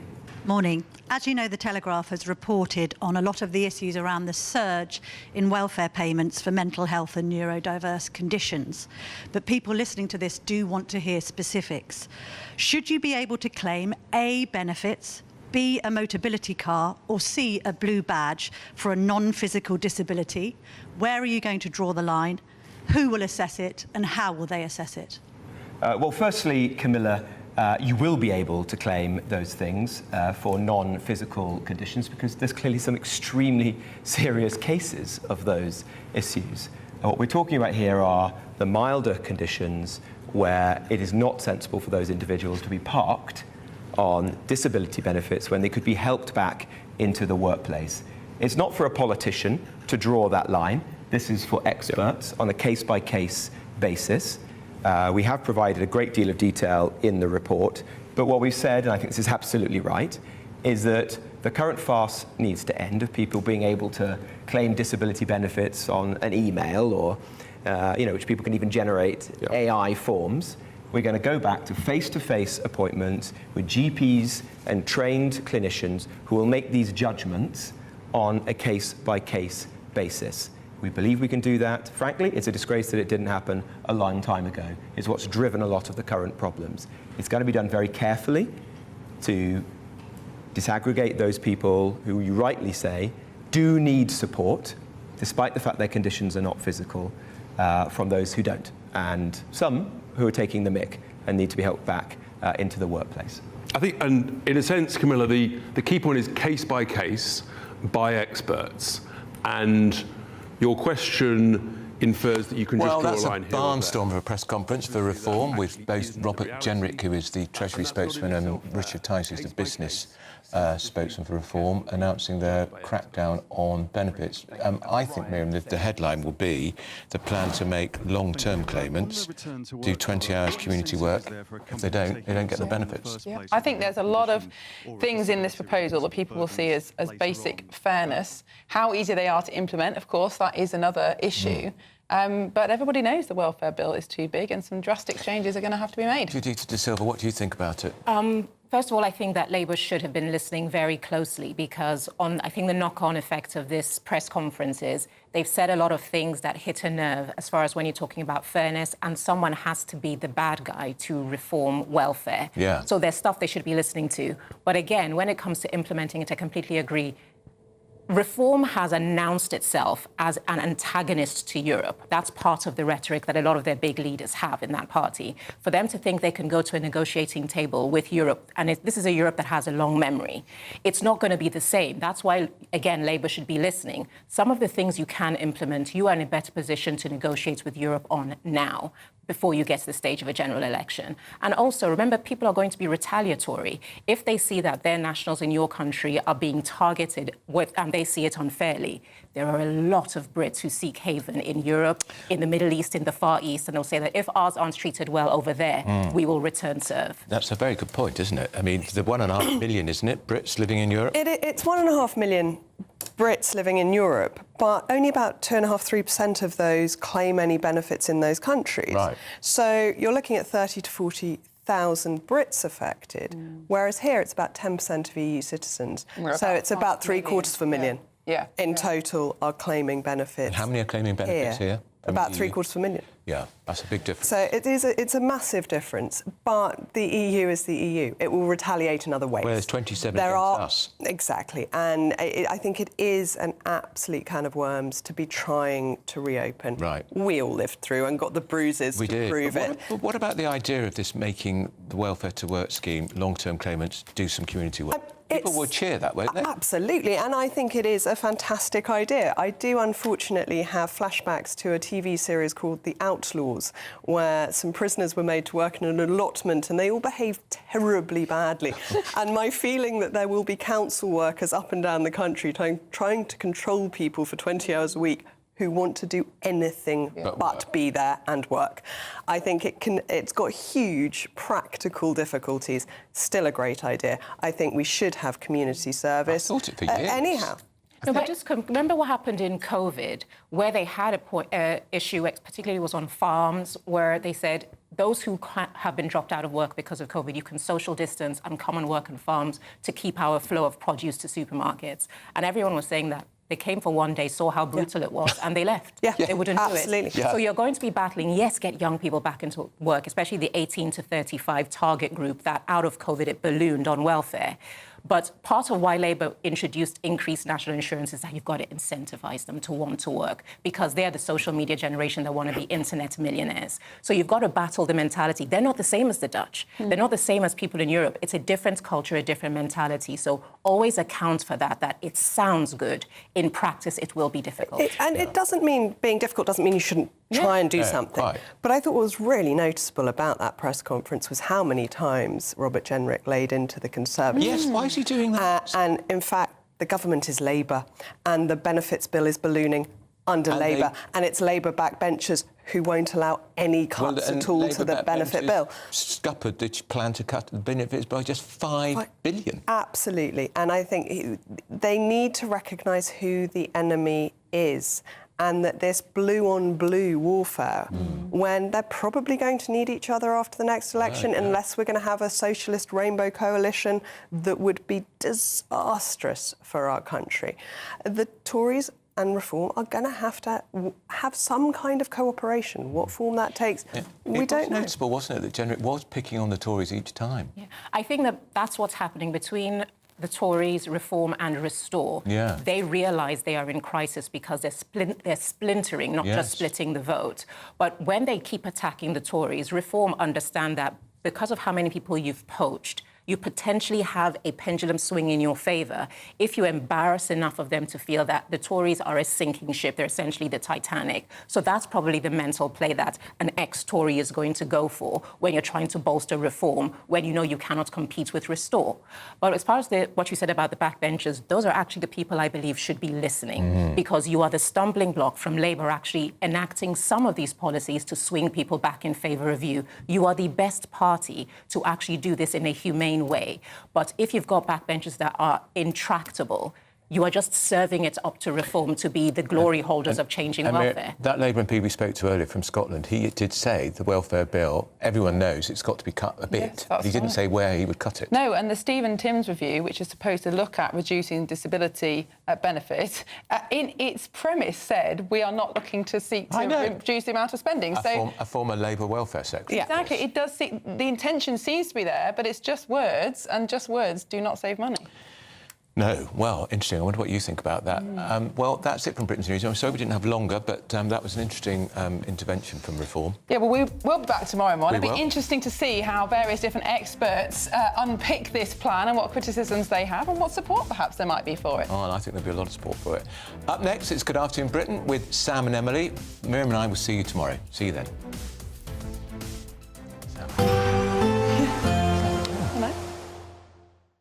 Expect warm spells with the odd rude interruption. Box Boilers sponsors the weather on GB News. Good morning and welcome to your latest GB News weather update from the Met Office. Certainly a more changeable week of weather on the way out there this week. It's quite wet in some northern areas today. Southern areas will hold on to some sunshine for at least a while, but it will be turning more humid for all of us. So out there this morning, a few showers in the south and the southwest of England in particular. But for many parts of England and Wales and northeast Scotland, it will be a largely dry day. The best of sunshine by this afternoon probably for parts of Wales, central, southern and southwestern parts of the UK. Turning quite wet though for Northern Ireland and western Scotland. The odd heavier burst of rain pushing in here through the afternoon. Quite a humid feel wherever you are out there this afternoon, and highs in the south 26 to 28 degrees Celsius, so another very warm day, particularly in the sunnier areas. Now out across northeastern parts of Scotland, it will be a lot fresher here, quite a cool feeling day with temperatures a little bit below average for August, but actually there'll be plenty of sunny spells out there on Monday afternoon for Shetland and Orkney. Turning increasingly wet though for western Scotland, the central belt, as we head towards the rush hour. And for Northern Ireland, some heavy bursts of rain pushing in here as well, particularly through this evening. Most